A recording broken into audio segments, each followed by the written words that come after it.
back to the show. That's our video of the day. Charlie, Ghana, no, yeah, we are in economic crisis, but life goes on. Yeah, life goes on. So as you're awake today, give thanks to God. Give thanks to God. Yeah. Give thanks to darling Jesus. Yes, you know. Oh, my darling Jesus, you are wonderful, God.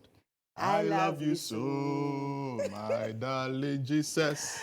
Anyway, it's now time for court today.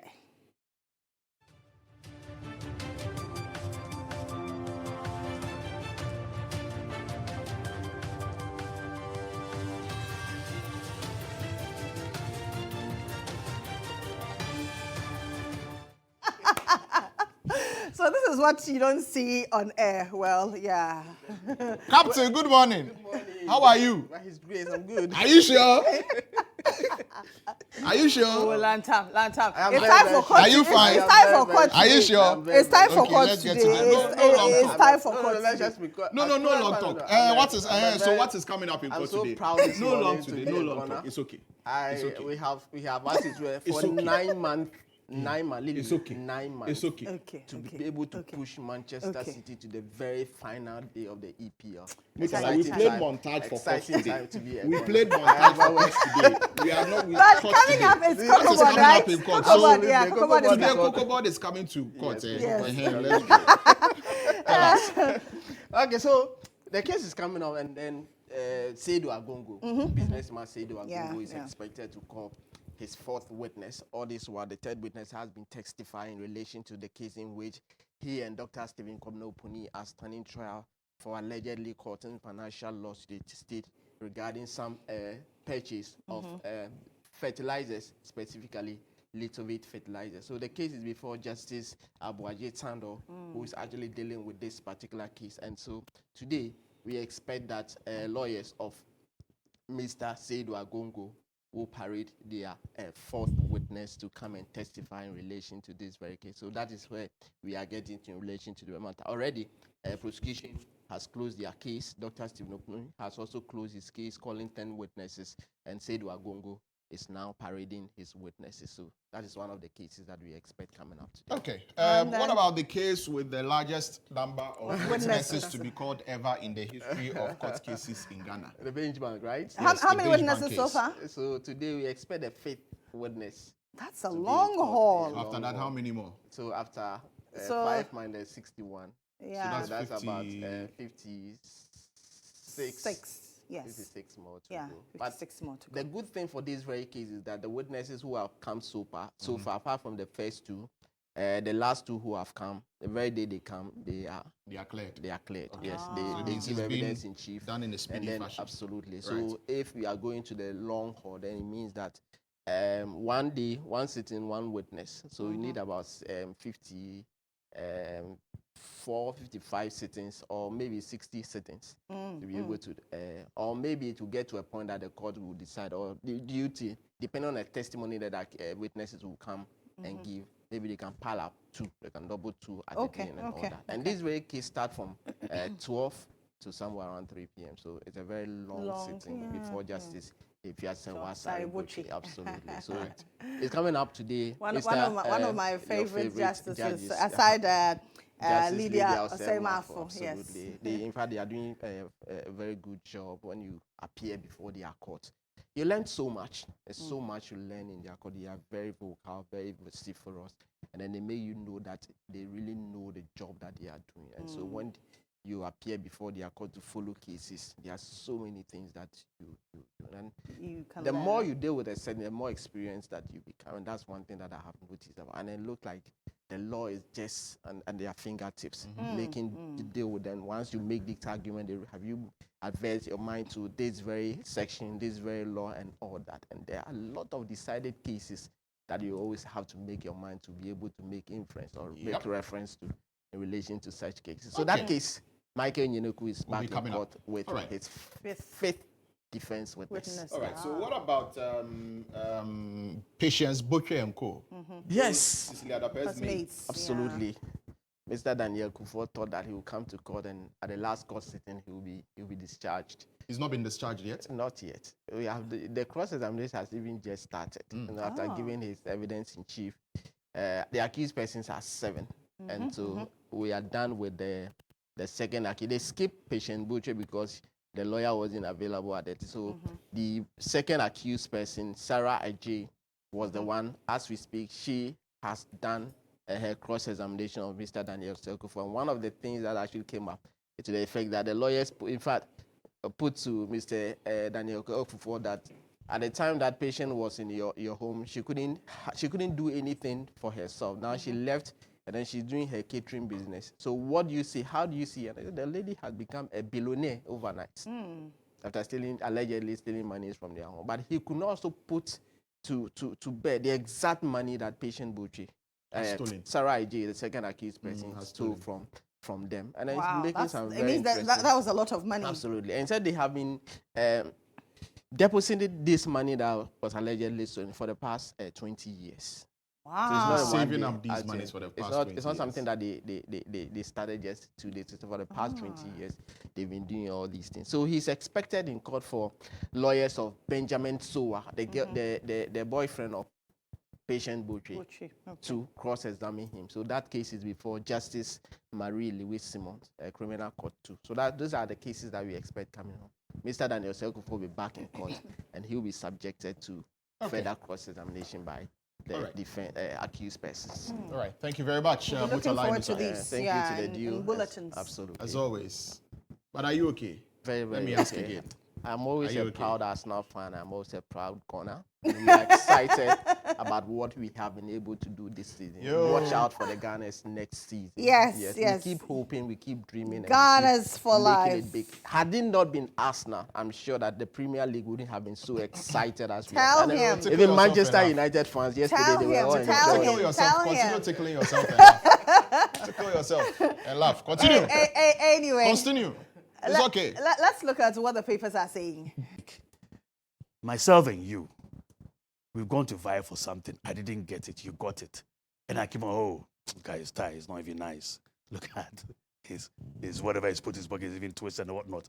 I don't think that is the impression. That's the impression he seems to be creating. I don't think that's what he wants to be creating. But is that what is really happening here? Because he cites that is what reasons is happening in the petition. He talks about now. procurement breaches. He talks about bringing the name of the judiciary into dispute. He talks about harassing certain people. The arrest of Cecilia Dapa, and some others, wasn't done properly, among other things. You see, I want to come to that, but I'm still laying the foundation as in the appropriateness of Martin Amidu being the petitioner.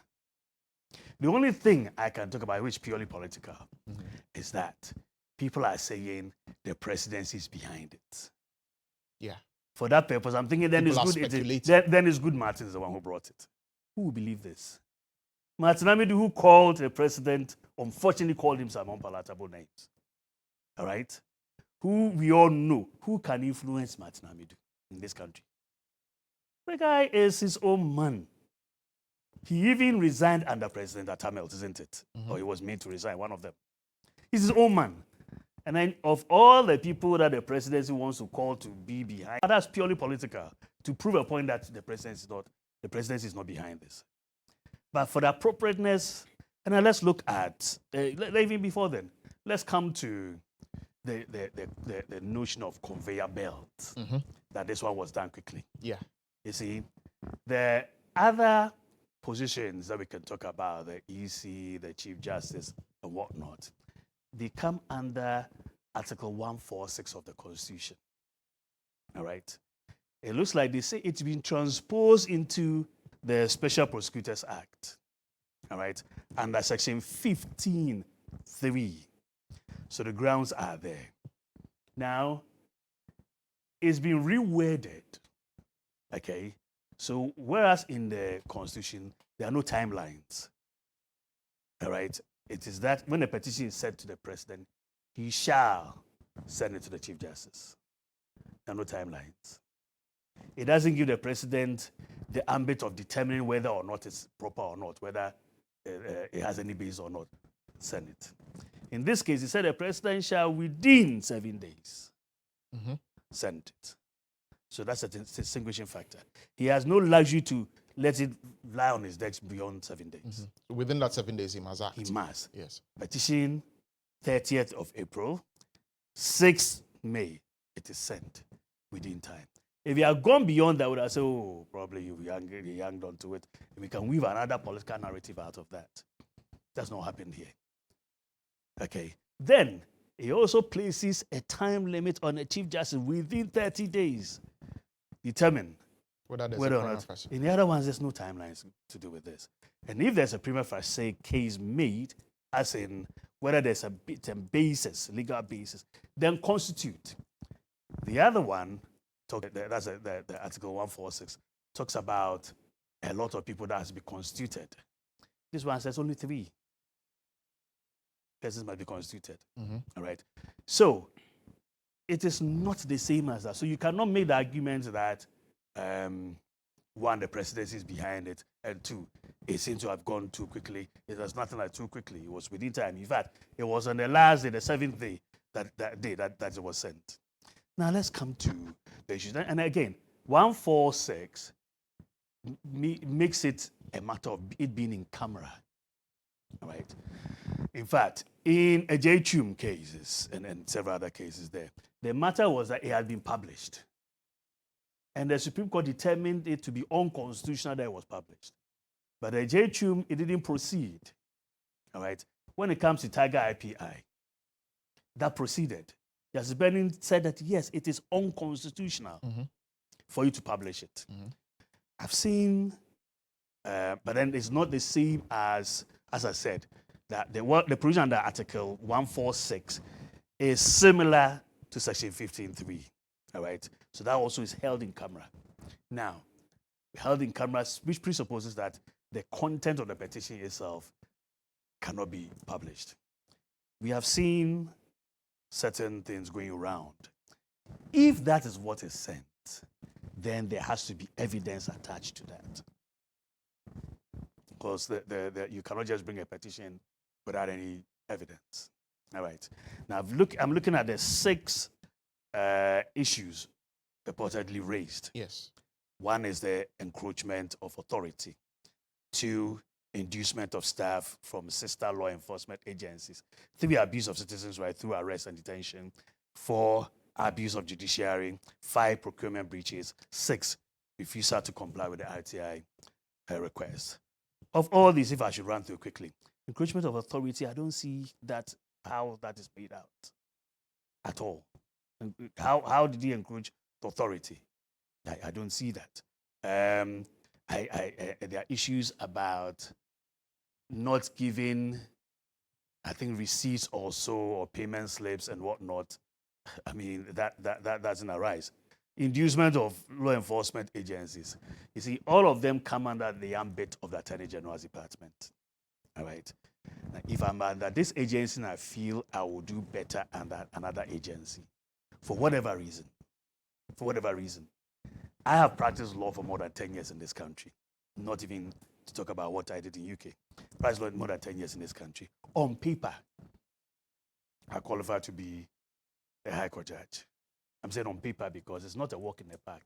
You write exams, you do a lot of things before you get called to cross over from the bar to the bench. But at least on paper, once I've done 10 years, and I'm more than 10 years. All right. So if I am induced by the security of tenure, the salaries, they retire on their salaries and whatnot. Yes. If you do 10 years on the bench, or if you worked in a government agency for 10 years, you retire on your salary. If that induces me, how is that something wrong? So if I'm moving from maybe CID or IOCO or any of the sister agencies to OSP, how is that? And what is the law that says I cannot offer a salary structure which probably can get you to come and join? What is there? So essentially, you don't see any merit in the petition. I don't see that. Let me take one by one. Abuse of citizens' rights. The police can stop you. Article 14. On reasonable suspicion. They can stop. Once you are stopped in the middle, you've been arrested, have been confined, even though there's no 4 walls around you. It's not their job. Does the OSP have a power of arrest? So if he exercises that, how is that? You know, then abuse of judiciary. We all see. And remember, Kisi is my very good friend. We used to work in a law firm, same law firm, Ayina and Feli. Then now it's Ayina and Partners. We all were senior associates there. I will see it everywhere. That does not mean if Kisi is wrong, I will see it's not wrong. So we hold a view. A lot of us hold a view that for him coming to make those public speeches, it wasn't in good taste. Right? So does that not amount to, you know, but bringing can the that name of the amount to abuse of judiciary? judiciary into disrepute? No. And if it is so, you see, what are the elements of that? The fact that I'm saying that I am not getting help from the judiciary. If you look at it, listen to his speech. We are saying, no, that's not the way to go about it. At least, go and sit down with the chief. Go with your people. Introduce yourself to the chief that we have come. We are even coming to greet you. Then establish some rapport with any of those institutions. Right. But to come out there now, let me jump over the 5. Yeah, so I need to come to Reverend. Wait, I'm coming. Yeah, so 6, RTI. Not disclose. Are there no provisions in the RTI Act itself that says that if you want something and it's not given, this is where you go? Where I find issues is the 5. Procurement breaches. Yes. Because that is what removed the former EC. Charlotte was saying. All right. So if indeed there are issues, then that is where probably there's a meet. All right. Now we don't know what has been submitted. If it's going to be on hearsay, then of course they won't buy it. Okay. So that I think that is probably you should have forgotten about the rest. And probably focused on that. Yes, and then establish, because remember, a letter has been said, audio authoring pattern. He must also come and answer. You see, so that I think is where the rest. Okay. Let me bring Reverend into the conversation now. How are you viewing this whole saga? You know, former special prosecutor petitioning for the current special prosecutor to be removed, the president acting on it, the CJ asking for action to be taken on it, and all the conversations that have been surrounding this issue. Yeah, I think I agree to a great extent to this learned lawyer here. He's done a lot of justice to the situation, and I commend him for that. But my view is that I didn't expect Martin Amidu to be the one doing it. This is the position you occupied before. So even allow somebody, because you must relax and let's see. From day one that they appointed this person, Martin Amidu has always had a problem. You come and issue one statement or the other. So I think it is in bad taste. It appears, that's the perception, that you envy with this guy. When you ask me personally, I think he has achieved more than Martin Amidu. But when he came, he just opened the book of lamentation. Every time, he may have a right that things were not in place, but every time, book of lamentation, every time lamenting, this guy came. He started doing something. So allow him. Let's guardians judge the person. You should be the one to initiate things against the man. I mean, there are several people who have been doing wrong things. Amidu, has he seen them? The RTI thing he's talking about, many people are not complying. Has he seen them? Why only this person? So it creates some kind of perception that he's not happy. This man is achieving more than him, so he must find a way of removing him. We are not saying the man has done a wrong thing. Don't say it, though. But you shouldn't be the one. It's like when you go to America, once you're a former president, they don't expect to see you coming and be talking so much. You become a state man. So after occupying that position, I didn't expect him to be the one bringing this. But conveyor belt issue, that's a perception of the society majority. Like he just said, this one had a timeline. This ones, they don't have timeline. So it means I should keep them in perpetuity. Is it true that they sent things about the current EC? Because when they were in opposition, they promised to remove Charlotte, and they did it. So if people have brought the petition, just send it and let them determine and see whether they have grounds or not. So it's a perception. So don't say this one because there's no timeline, so you should be there forever till you leave power. If you do it this way, even if that's not your intention, this is the perception it will create. So I think that if it's a conveyor, but they should do it well. Anything that comes, send it. Don't be hiding under timelines and say, oh, this one, because the Constitution say it didn't give me timeline, I should wait in perpetuity. So I think that he must be fair to all manner of people. That's the oath he has sworn. So when they bring something, they say you're a conveyor belt, just send to the next person. Let them determine if the person is guilty, actions will be taken. If the person is not guilty, actions will be taken. So I don't talk much. He has dealt a lot of, explanation to this. So that's what I would say. All right, Prof. Let me come to you now for what your thoughts are on this development. Yeah, let me say a very good morning to His Excellency John Dramani Mahama and running mate Professor Jenna Opokwachman, and then to my constituents in Lambuse who are watching us this morning. It's interesting, and I also appreciate the perspective shared by the legal brain here. But from a non-lawyer or non-legal perspective, I think I have an opinion to share. And it is that there are three things at play here: the petition itself, the petitioner, and then the president's action in all of this. Now, on the basis of the petition, I don't think I have enough evidence or information to speak to each of them. And I dare say that if indeed the petitioner is looking at procurement breaches, which if they really are, no one can go to the defense of the special prosecutor. But I dare say there are several other procurement breaches that have come to the fore, some publicly, that we have not seen any actions taken like this. So why the selective on this one? But the petitioner, I think, is most unfortunate that this is emanating from Martin Amitu. Like the lawyer said, as the first occupant of this position, we expected him to be a repository of knowledge, one that people can go to for advice, one that people can guide people.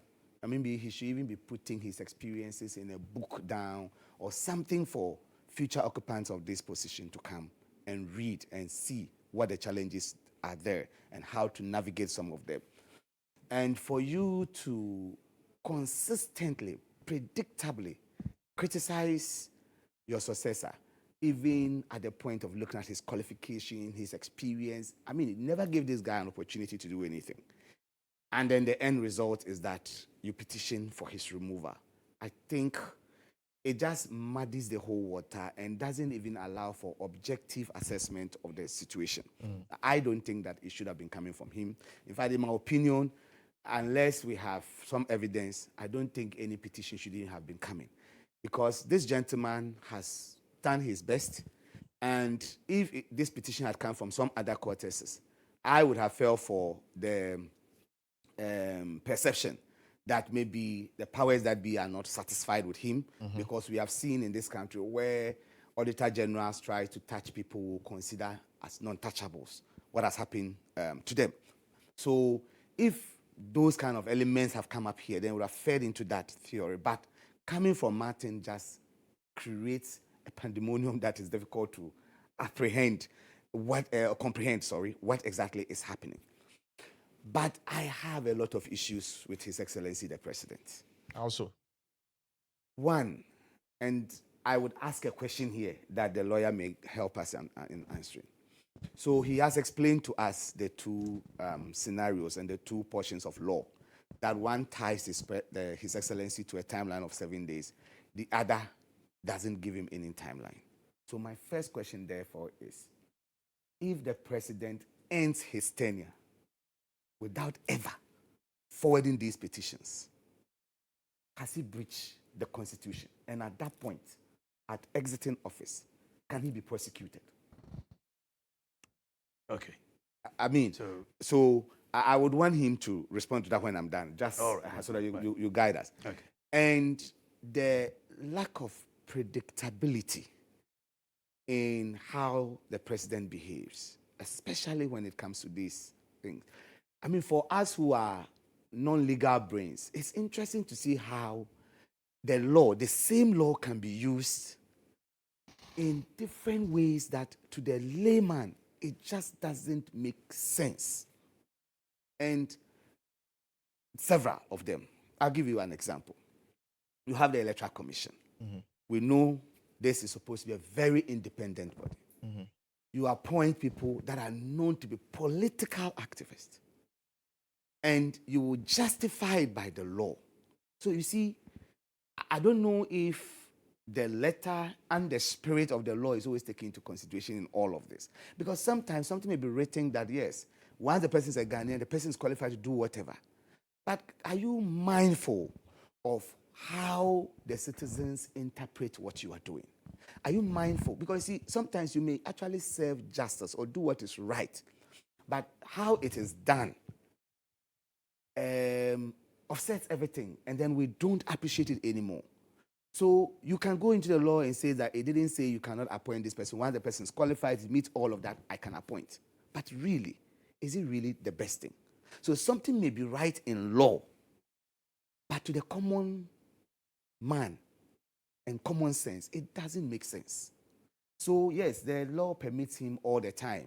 As he has explained, maybe he didn't explain whether this one is time bound, but this one is within 7 days, he must fulfill that. Yeah. So my question then remains, well, if indeed all those petitions have been there, and we have heard people who contributed to these petitions say that they have submitted, they've not even had an acknowledgement of it. So should the president end his tenure and don't forward these petitions as the conveyor belt that he's supposed to have done? Has he breached the law? Council, can you help us? Yeah, so I know of 2 petitions. One by ASEPA, Yes. all right, that was referred to the Chief Justice, okay, and it was that there was no premier facie case, Okay. all right. I know, and please, we have to cross-check this, but that's what I know. There's another one by Oliver Baka Vamao, all right, and that one too, when it was about to be referred, he withdrew the petition. So these are the ones I know. He himself withdrew. The petition. These Yeah, are the I ones. think we need as to I cross-check. said, we need because we need to respect your audience. Yes. All right. Yeah. So if this is the case, the fact is that all these things are done in camera. If I should refer you, and I will not tell you the website. If I tell you the website of General Legal Counsel, their settings, you can go there and see very prominent lawyers who their clients have referred to. It's held in camera. Results come out. Within the circle, those who want to know will know. If you do not go there, you don't even know what's happening there. It doesn't mean work is not being done, except that we must protect the institution. That is why the framers of the Constitution and of the Act say that it must be in camera, because you must protect that institution. Same as, you see, the fact is that they are on the same pedestal with Superior Court judges. It is the fact that we do not want to bring that whole institution To distribute. that is why we do that. It is not to say that the work doesn't get done. It gets done very, very well, but it's not a matter that is for public consumption, integrities of it. So we can, of course, verify whether this and this happened, okay? But the contents and what is not, it's not for public consumption. Okay. All right.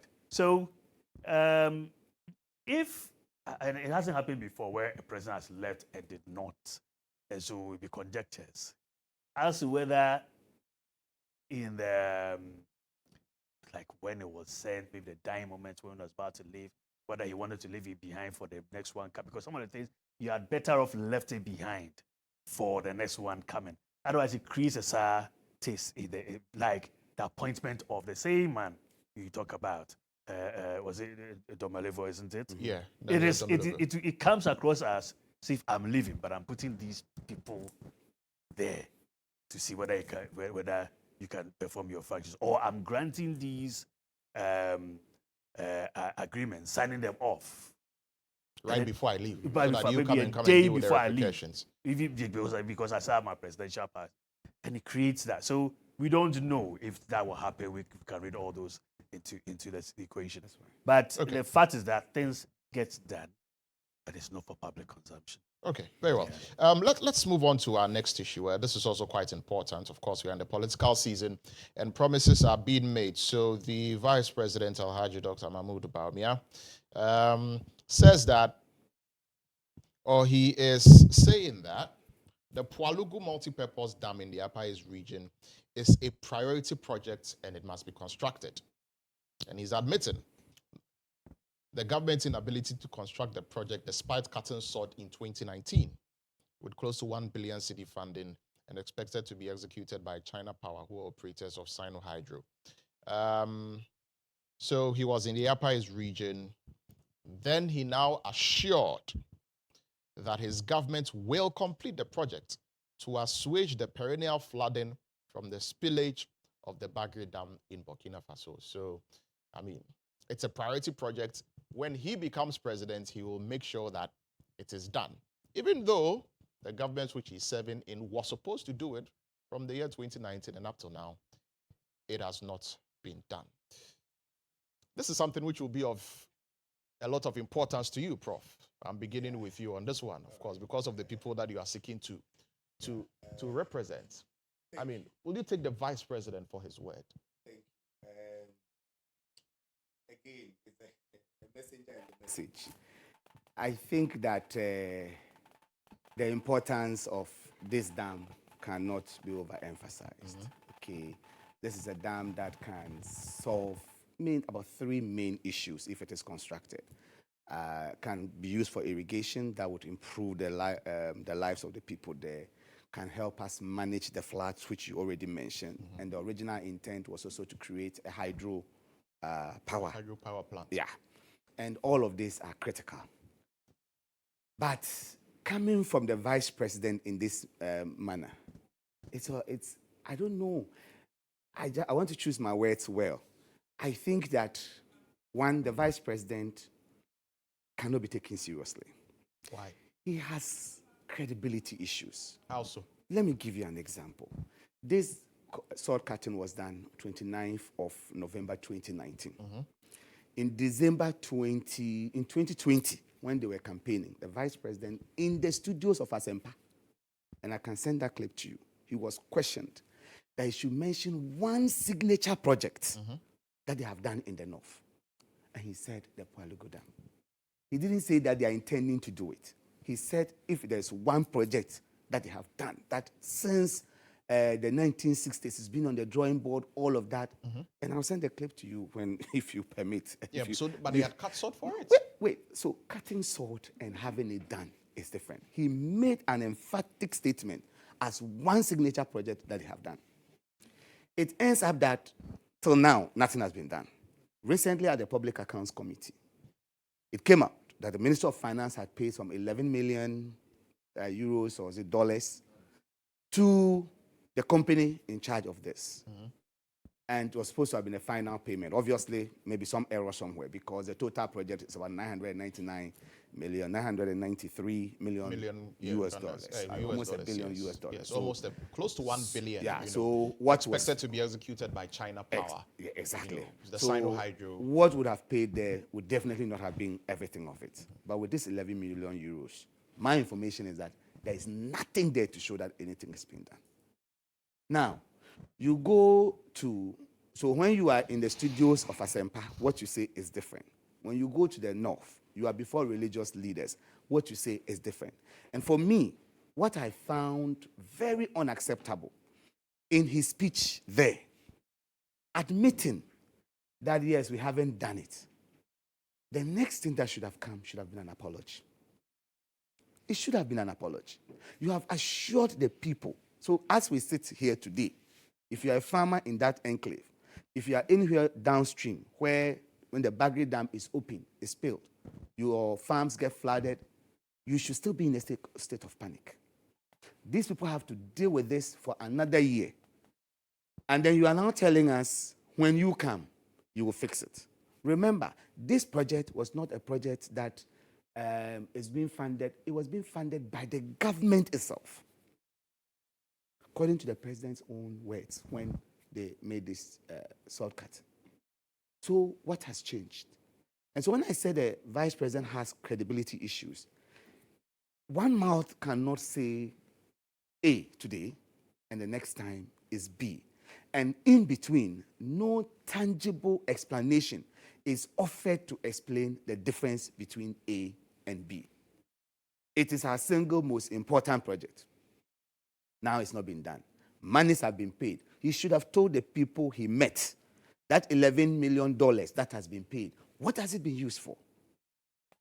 So when he comes, how is he going to redo it? Okay, what has happened from 2020 to cut the sword in 2019 till now? 4 good years. What has happened? And several things are there.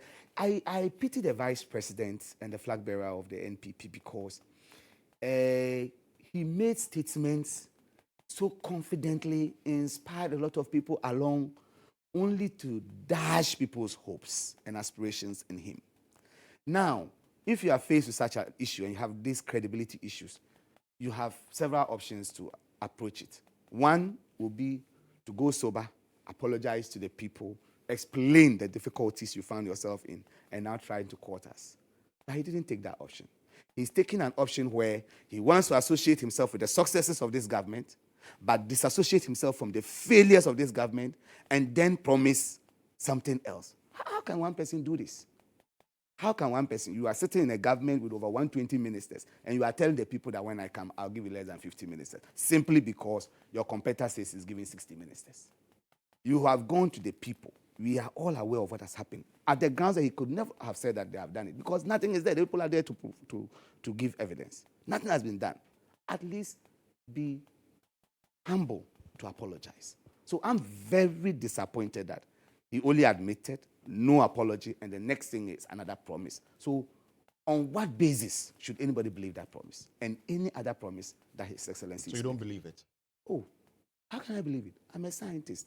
I can only believe things based on evidence, based on your records, based on the methods that you have proven to me that if you add A to B, it should be AB. And if anybody does that, it should give us the same results. But for one person who today is a flip-flopper, today he says that, tomorrow is this. Today, But you understand that he's not the man in charge.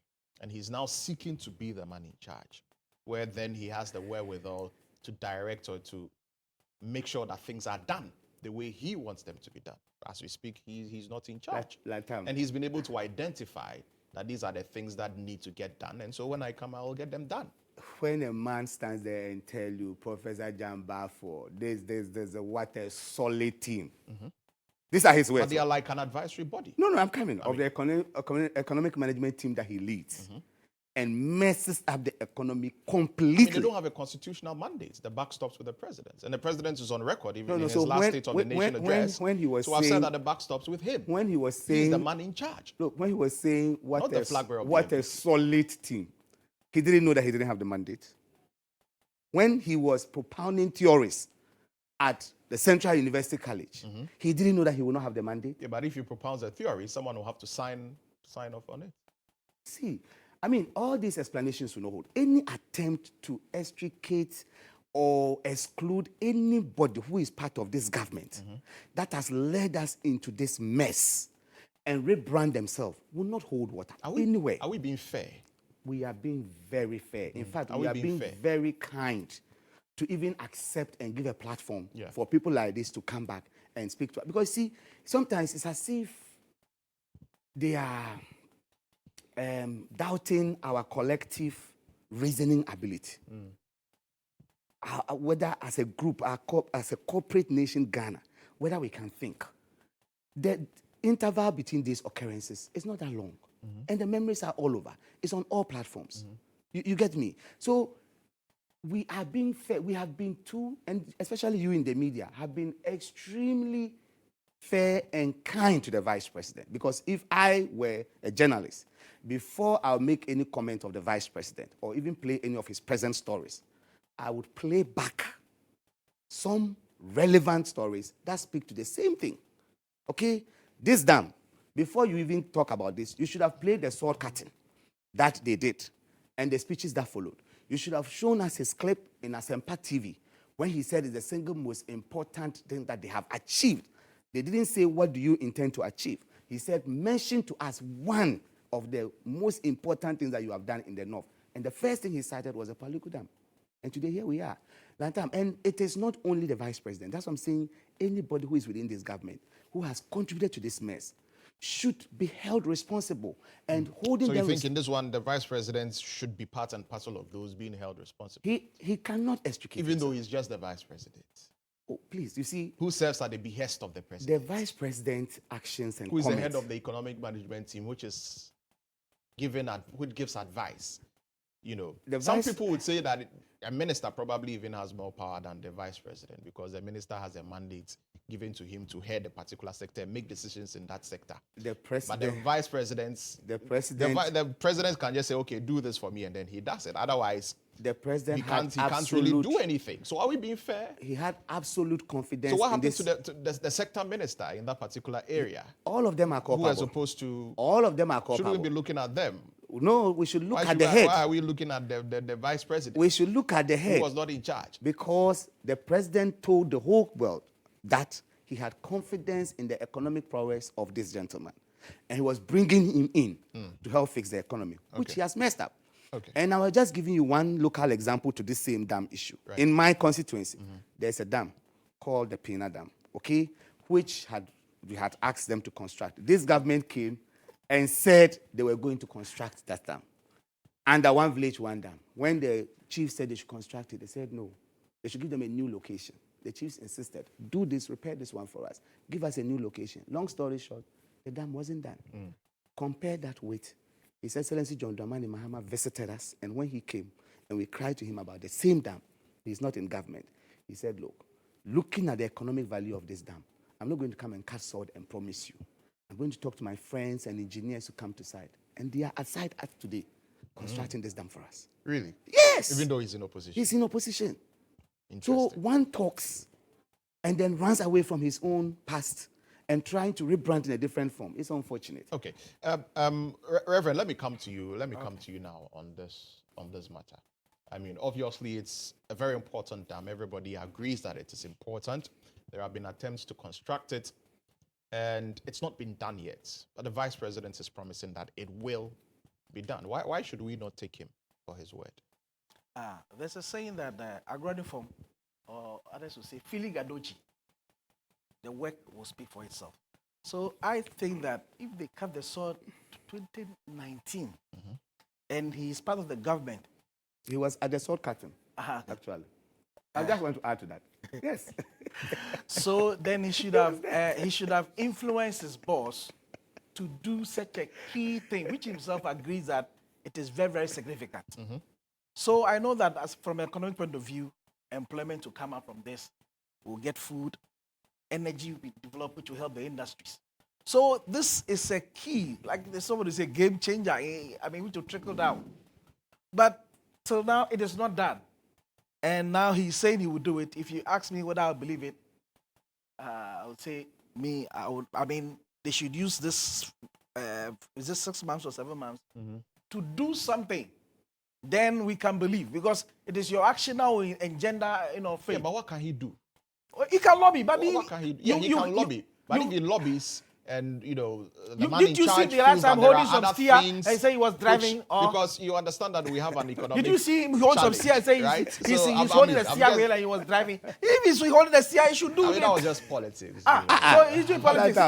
That's why I shouldn't bring the steer and be doing those things, because I believe that now he was holding the steer when I believed him. Now, and a group of I said I mechanics, believed him. a group He of was holding mechanics, a steer, he was a group driving. of mechanics I was decided that they driving. were going to symbolically give him a steer Oh, I'm because they saying believe that he should be the I next saw man to the lead man the holding the nation. steer, so I believed him. It that was he's holding the symbolic. steer. So if It you're was holding the symbolic steer, for the next administration. So mechanics felt that they were going to give him the steer, as in the reins of government, by voting for him. So symbolically, they gave him a steering Okay, wheel I thought that to he was represent holding that. the steer. He requested for the steer. He doesn't have the steer. Now you The were people of holding Ghana the have to steer. give him the steer.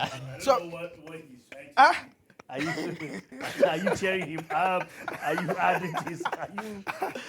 so when you ask Because I me, can also do that. well, when you ask me, I want to see action that I believe in. Until I see any action, I will be neutral. You want to see action as he is the vice president But now. he's so now holding the steer. That's what he's saying. So I expect him that, you see, he can lobby the president. Look, president, you have some few months.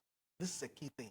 Give me the indication so that you come and say something. The president will do it. At least that will say, okay, when Bamia came and he spoke, the president took it and is now doing it. And so therefore we believe that for all these years, maybe, if he gets a chance, he can do something. So I was expecting him to lobby the president to do something even now.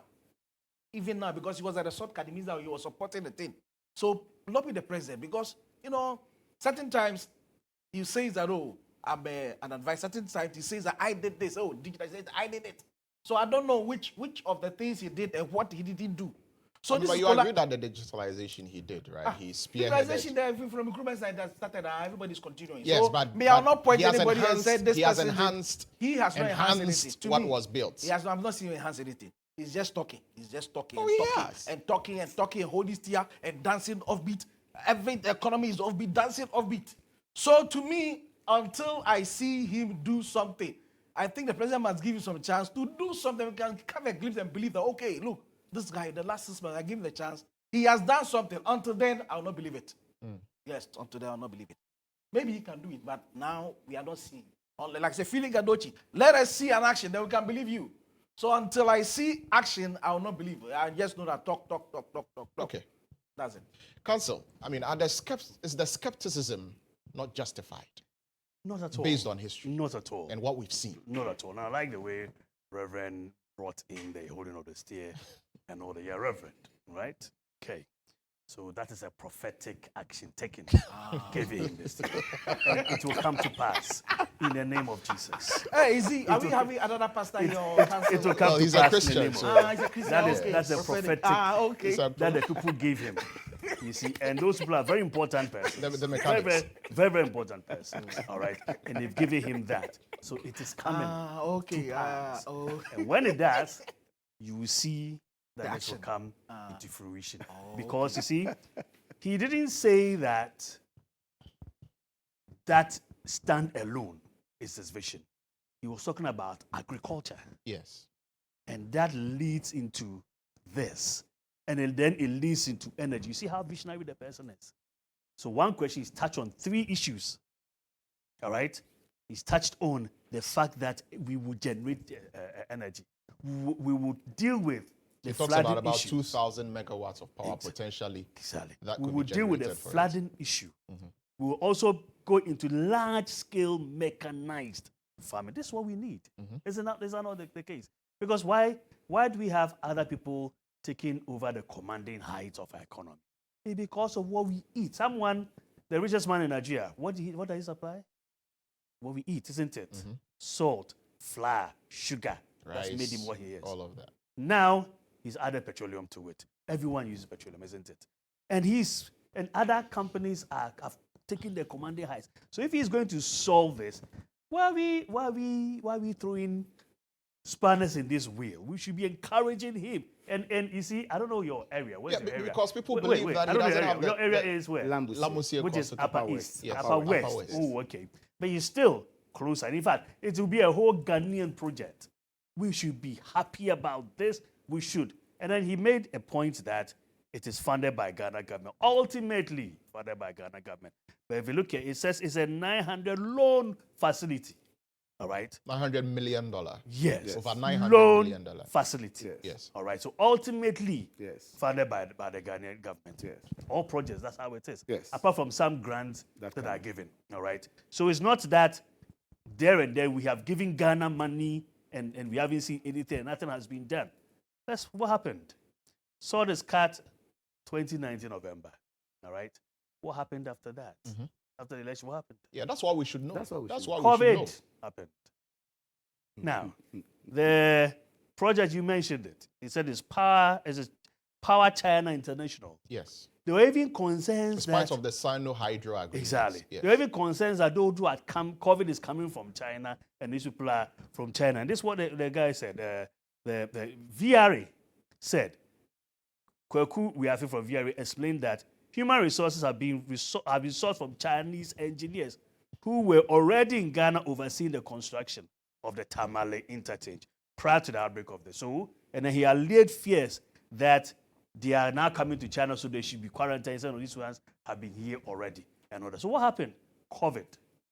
Okay. So the reason Now, why we've not been able to construct the What- Kuala Lumpur why Dam it did not or hap- make significant why progress is because it of be- COVID. Exactly. Because of COVID-19. Exactly. Now, COVID threw everything out of gear. Before this, our city was being touted as one of the best, wasn't it? Our economy was being touted as one of the best, isn't it? COVID came and scuttled everything. Now, you want someone with a vision. We all rally. We don't Yeah, rally. but how? Because don't, if we are securing we don't rally funding- around. We don't No, but rally Council, if we around. are securing funding for a particular we for don't a rally particular around project. an individual.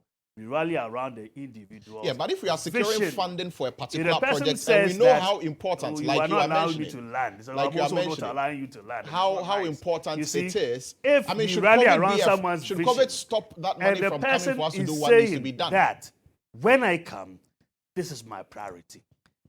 You are comparing him with someone who has been there before. And you're saying that this one has credibility issues? Wow. Do you really He want to does. go down that way? Yes. Blue He City, does. we cut with the sword, wasn't it? Where is it? You're talking about Hope City. Hope City, yes. And several other things. Why do you want us to go down that road? When we should be now looking at the future. What is done is done. The No, future. but the question here this is person why is should we? coming, No, Council, but the all question right? here is why should we trust the Vice President Yes, to be able to because get of the this done same question- when his government Listen, has been in power? it's the same Told questions- us that touted what the Sino-Hydro is going to do for us because remember the Sino-Hydro was a very big issue, Yes, right? You know, and it was touted all the kinds of things that the Sino-Hydro agreement was going to be able to do for us, Yes. and all of that. And up till now, it looks like absolutely no work has been done with regard, apart from sod that was cut, you know, with the construction of the dam. So 2020, we are now in 2024. Yeah. I mean, things began to ease up after COVID somewhere in 2022. I mean, we came out of the lockdown, we've gone through 2023 and all of that. So by now, if really it's a priority project like the Vice President is saying, we should be able to begin to see some evidence or something being done there. But then, you see, the Vice the questions President you is were just now asking talking him, that the when questions you you give were me an asking eye, when him you give me a chance, I'll do answers- again. Hey, So how do we trust that he's actually going to do it? The questions you were asking him answers your questions, your same questions you were asking, you're putting to him. This person is a vice president, all right? He has no mandate yet. He's saying, give me the mandate, I will do this. Then you say in digitalization, he's not the one who did it, and he hasn't done anything. I'm surprised. I'm very much surprised. Exactly. He But can do his but bit, no, but you yes. can't attribute it Oh, to him. thank you very much. So he's done his bit. Yes, That's what- everybody Thank does you his very bit. much. That's what I'm Yeah, saying. yeah. So do not take something away from him when he's done something. Everyone, you ask him, everyone knows he did it. So if that person, He's done. He's If that done his- person- he's done part. but Pat, he's done his bit. You're saying the same thing. Yeah, but if you Yeah, say yeah. he's done it. Yes, but he's done it. He's transformed So, from an economist to be a I mean- digital expert, now leading the That's the But- assignments that was given I to mean, him. NDC will even take a project that Kufuor started, and they said they did it. I don't want to go there because this morning, what we are selling to the people. of Yeah, but that's Kufuor- something governments do. Yeah, exactly. That's- So I don't mean, the tell- so president don't went say- to so don't commission say- recently the so- Prempeh, the first so don't- airport. yes. But some work was done before President Akufo-Addo And it was came. in international. Yeah, airport. so Is that what you're saying? I mean, It governments was will more than always take international. credit It for was things by that they that come and time. complete. Did you see the runway that they did know, in Call International? Really? Wow. Now, what I am interested in this morning is someone is casting a vision. We're not running around him because of some dancing skills you talked about. We're running around him because of a vision and ability to deliver. You don't dance to achieve things. So he should That is demonstrate just- his ability that is- to exactly. his ability But to that be able to ability get to it be done. able to He's do in a it- unique position as vice Listen, president, listen. so he can walk into the Listen, president's li- office at any time Oh, yeah, and tell come Mr. on, President, you- I mean, I'm going to succeed. You yourself- This is something which is important you to me. yourself- Let's get it done. Is that not reasonable? You yourself, you don't believe in what you are saying. I do. You just asked him that he is not in a seat. Yes. He's saying when he comes, achieve this. When my reverend minister was talking, he said he should lobby. Yes. All right. Yes. You said that when he comes, that is when he will have the mandate. Yes. And I'm saying that is the fact. That is the truth. So he Give can't get him anything done now? whatever he can get it done. Because the president obviously seems to believe in him so much that the president touted him Precisely. as the person who is going to run my the party, economy. So he should have that my influence party believes with in the president. him. We believe in him so much that he's our flag bearer. Okay? Yes. And we're saying this is a man of vision. You ask him one question, he's touched on about 4 areas. Yes. And he's saying that it is germane to his. So he should be able to set something in motion now, shouldn't he? It's Counsel. germane to his vision. When he comes, he will do this. It's different from someone who was there and couldn't perform. That's the difference. All right. He said, when I come, I will do this. He has not been there before. When I come, this is so germane to my vision, which is yet to be realized, which in the name of Jesus Christ will be realized in 2025. He will have the mandate because of the prophetic thing that happened. So he can't have do the anything mandate. now For at all? now, it doesn't remain. It remains the president's vision. But can't he? What he can do, Yeah, just like what- you said, what can he do? is lobby. All right? But at this moment in time, he must be talking about what he will do when he comes, not what happens when he goes to his office at the Jubilees and whatnot. What we are interested in now is you stand at pole position and we think you'll win. Stand at pole position. Tell us why we must actuate, we must give effect to what we have seen coming in the year. But tell us on that 7th of December, when we go and we are going to put our vote, give our vote to you, which is our power, we're going to give it, we're going to transfer it from the sitting president to you. What will you do? And this is what he is saying. And it's germane because it solves a lot of problems. That's what we must have in mind, not some dancing ability. Come on. And then Ajete Sowe and go. Remember those people? Mike Jassy and go. They should be presidents. Those are not the president. Okay. We're talking about someone who has a vision and is able to deliver it. And all of you do not deny that when it came to interoperability, he made it happen. All of you do not deny that in making it happen, he also saved money. None of you have denied that. None of you will not deny that I can sit We have here. not spoken on it. If we speak, we will tell you facts None of you. that are of contrary to what will we are saying. will not deny that if I can sit here and use my phone and transact businesses, whether it's 2 p.m. or 2 a.m., I can do so. Is it not because of digitalization? And the fiber backbone for that was not laid by His Excellency. No, John it Dramani wasn't. Mahama. No. Really? No. So he You came see? and laid You everything. You see? Please. Give credit to where credit is due. I do. I give credit for Please. to where So credit Baumia is. came And I even like and laid and the I even fiber like cable I even like the the- way you mentioned everywhere. President Mohammed's name. You called him His Excellency. But we are calling Baumia. I call him Baumia. That's No, not I how you do addressed it. him as Excellency the Vice President. I No, did that you- before. but No, you just did that. But now I didn't do that. Yes, but I've done that. But you addressed him should before. you should show respect. But does that So, matter? A lot. You see, why it matters is that we are coming to, and I like your panel, I like the people you've called together.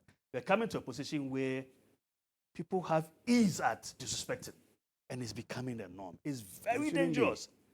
Very, very dangerous. We see it in our homes, we see it between partners, we see it in our churches, we see it everywhere. Respect is important. It's No, it's so important. important. It's So important. If important. for nothing, And a person, even the office. person may be 40 years old. The office, thank you. We should No, respect I- the office. We don't take anything Very from the important. But I don't think So, anyone has we have disrespected the never- Vice President. So it's on the important that I panel- drew your attention on the panel to it. Yes, today. no. And you've admitted to that. Yes. So the person can deliver, has delivered. So we should believe him. And we should. That is what is important. mean- Because that is what is driving a nation. If you come, you have no vision. So would anybody be And wrong the to only say? thing you do is you're pointing faults at what someone Yeah. is doing. But without would discussing would your anybody vision. be too wrong to say You- that you'll he's be coming from? amazed when Counsel, the election Counsel, it doesn't go Counsel, your way. let me ask you this: would anybody be wrong to say he's coming from serving in the government, which was already supposed to get it done and has not done it? Yes. So I'm taking what he's saying with a pinch of salt. Would anybody be wrong to say that? You see, what Would people- anybody be wrong to what think people, that? What people say and what their perceptions are, it is yes. You cannot fault anyone for saying it. It is incumbent on us to impress on the person because at the end of the day, what we are aiming for is the 7th of December. All right. How do wherever the country is, and we acknowledge the difficulties. In fact, he acknowledged that this should have been done, it hasn't been done. And he said that when he comes, Okay. that is being truthful to the people. All right. All right. So that on that between now and then, what will make them go and vote for me? That is what's important. Not any other thing that will get us there is what we focus on. Okay. Because Very if well. we miss this leadership, we've lost a lot of things. As opposed to someone who's coming, only have 4 years, and within that 4 years, do you know what will happen? No direction. All right. Very well. After the first 2 years, they'll be struggling for that position because he will be, if you are talking about someone who hasn't done anything, who cannot do anything in 4 years, that's the alternative. Bleak. Okay. He can't do anything. Very well. within We'll 4 have to years. move on. Let's move on now. And Council, you mentioned that you have a court date, and Yes, so you'd have to. unfortunately, I have You'd have to- to leave. have But to we leave, yes. we'll have to continue our discussions here. But Unfortunately, thank I you will very not much, be. Council. for joining us and bringing us I implore your him submissions. to tune in his car because I have submissions that I wanted him to hear. Well, So, unfortunately, We're I moving on. While We're moving on going, to another issue. But Unfortunately, I cannot be anyway, here. Prof, you are Right, getting some right. fans on Facebook. okay. Someone says, brilliant submission by Professor Titus Bayo. The good people of Lamusie constituency are proud of having such an iconic personality who is determined to solve the problems confronting the district and contributing significantly to its development. You are getting fans over here. I'm humbled. Okay. I'm humbled. But anyway, let's move on. Let's move on. Let's talk a little bit about this issue of conflict of interest, which is being raised by some people with regard to the sale of 60% share in 4 hotels that SSNIT is managing. So the Social Security and National Insurance Trust has explained its decision to sell a 60% stake in 4 of its hotels to Rock City Hotel, owned by Bryan Acheampong, who is Ghana's Minister for Food and Agriculture, and NPP MP for Abetifi constituency. In a statement issued by SSNIT, SSNIT explained that Rock City Hotel Limited submitted the best and strongest technical and financial proposal among the bids received, meeting the criteria set out in request for proposals. According to SSNIT, the selection process was transparent and strictly adhered to the Public Procurement Act. And so there is no foul play with regard to this deal between Rock City and SSNIT. Should we be concerned if the right things, according to SSNIT, was done here?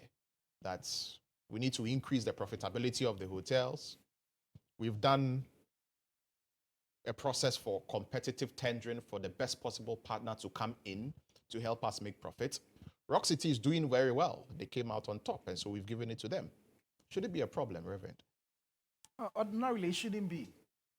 But you see, the perception, what SSNIT is saying now, I'm not sure they've been transparent enough. If they have been, and people saw everything, and they saw that, oh, because it shouldn't be that because he's a Ghanaian. If a Ghanaian has resources and wants to invest, ordinarily, nobody should stop or fault the person. But this person is a core politician. And the perception is that this current government is trying to sell many of the assets to its cronies.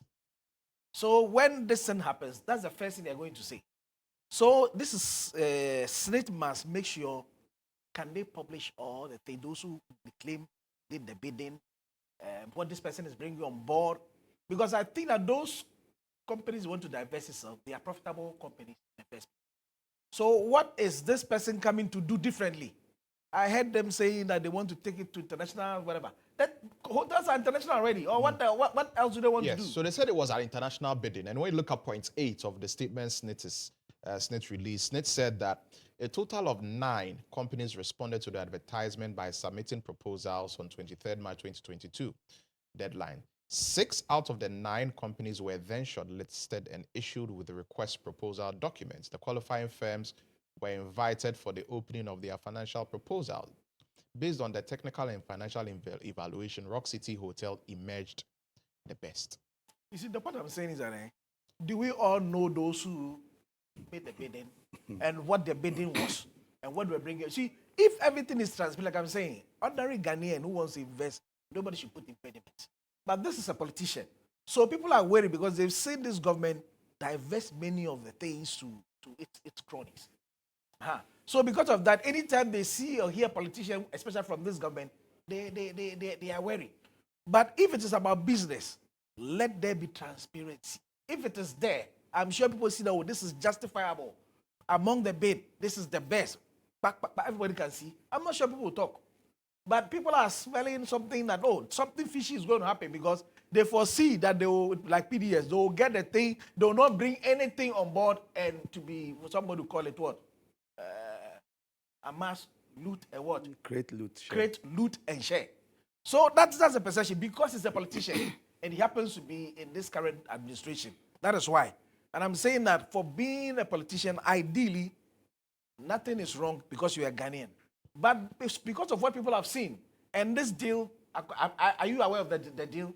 I'm not aware. I don't know the details of the deal. If it is published, everybody knows the details. this person is bringing to board, and this is what the person. Well, he's taking 60% stake. It doesn't matter, even if in it the is hotels. 50% or 30%. We I are saying think that it's, Lantam let us see and the others. transparency, what he's bringing on board. Then we can say, oh, based on this base, these are what people said. This person brought a superior thing, and we can see that when he takes over or he invests the money, it will change their fortunes very much. That's the problem, because they will see that, oh, they will just buy it and they will not inject any capital before they realize back to square one. They've taken state-owned assets. So I'm happy somebody has sent it to Shrek. So let's wait and see what comes out. Then we are sure. To me, if everything is fair, why not? Let the investment go on. But if it is not, then we should encourage it. Yeah. Prof. Yeah. First of all, who is SSNIT? SSNIT is essentially a creation of law, but everything that SSNIT has is the working class of this country that has created SSNIT, all right? It's our pensions. SSNIT has done a lot of investment in different ways and all of that. Now, with regards to this particular one, what has forced them to release a statement now? Like Reverend is saying, at the beginning, did SSNIT ever carry the public along? Did it carry its stakeholders along? The owners of SSNIT is us. I contribute to SSNIT. For the past how many years? I've been contributing to SSNIT. All of us who contribute the funds for SSNIT to manage, they are just managing the funds on our behalf. And SSNIT is a topic I think we should discuss completely on another day, because they are taking the Ghanaian worker for granted. But that's something else. Now, when did they make that decision to sell these hotels? They are part of their stake in the hotel, 60%. Not small, a controlling percentage. Yeah. When was the decision made? What they said they had consulted somebody, a manager, whatever, to go through it. When? Did they go public? Did they write to any worker unions that we want to sell part of our hotel? Did they said they've gone through competitive international tendering. As he's saying, what's the transparency in it? Why was all this hidden? Until Honorable Okujeto Ablakwa went to Trash about this and came public about it before he released such a statement. When? And if you know the entities at SSNIT, if you know the head of SSNIT, a politically exposed individual, the Director General of SSNIT resigned recently or was forced to quit. I mean, that's recently. Yeah. It's just recently that he was Afomafo's son. Before that, he was a has deputy. become the head. But this process Before that, started before that, he was a before deputy. he became head of SSNIT. So, I mean, several speculations are coming up. Is it possible that the then Director General was not going to agree to all of this? Are the reason why he has to go? Were people being impediment on the way of government to get this thing done? What level of competitive tendering was done? And my point is, at what point did SSNIT feel that the workers of Ghana contribute to the establishment of that entity? It is our money that you are investing in these hotels to get returns, to be able to pay workers when they go on retirement. We saw actuarial studies suggesting that in less than 20-something years, dropping from over 34 years, now in less than 30 years, SSNIT will not be viable, may not be able to pay pensions of workers. SSNIT says we shouldn't fear, and that will not happen. But if you make investment like this, you own hotels that by all standards appear profitable, and all of a sudden you decide to sell 60% of your shares in these hotels to an individual company who is a politician, and you tell us it's not part of state capture. It's not. You see, so we should, I did explain something earlier. It's unfortunate the lawyer is gone. You can use the law to get almost everything you want. You can use the law to justify every wrong in society. But when you do something, you should always ask yourself a few questions. Is it in the interest of the common person in society? The common worker. Now, the non-informal sector worker who is selling in the market, you've asked the person to contribute to SSNIT. The formal sector worker, by law, is forced to contribute to SSNIT. You make such major decisions without informing all your stakeholders about it. Why? And why to a politician? We cannot deny the fact that Bryan Acheampong is a politician. He's a minister for Agric. We cannot deny that. He may be an astute businessman with other business establishment and all of that. But you see, when you do this to state agencies or state or publicly owned things like SSNIT owned hotels, immediately, how do you expect that if another government is in power that is not MPP? How would they relate with these hotels?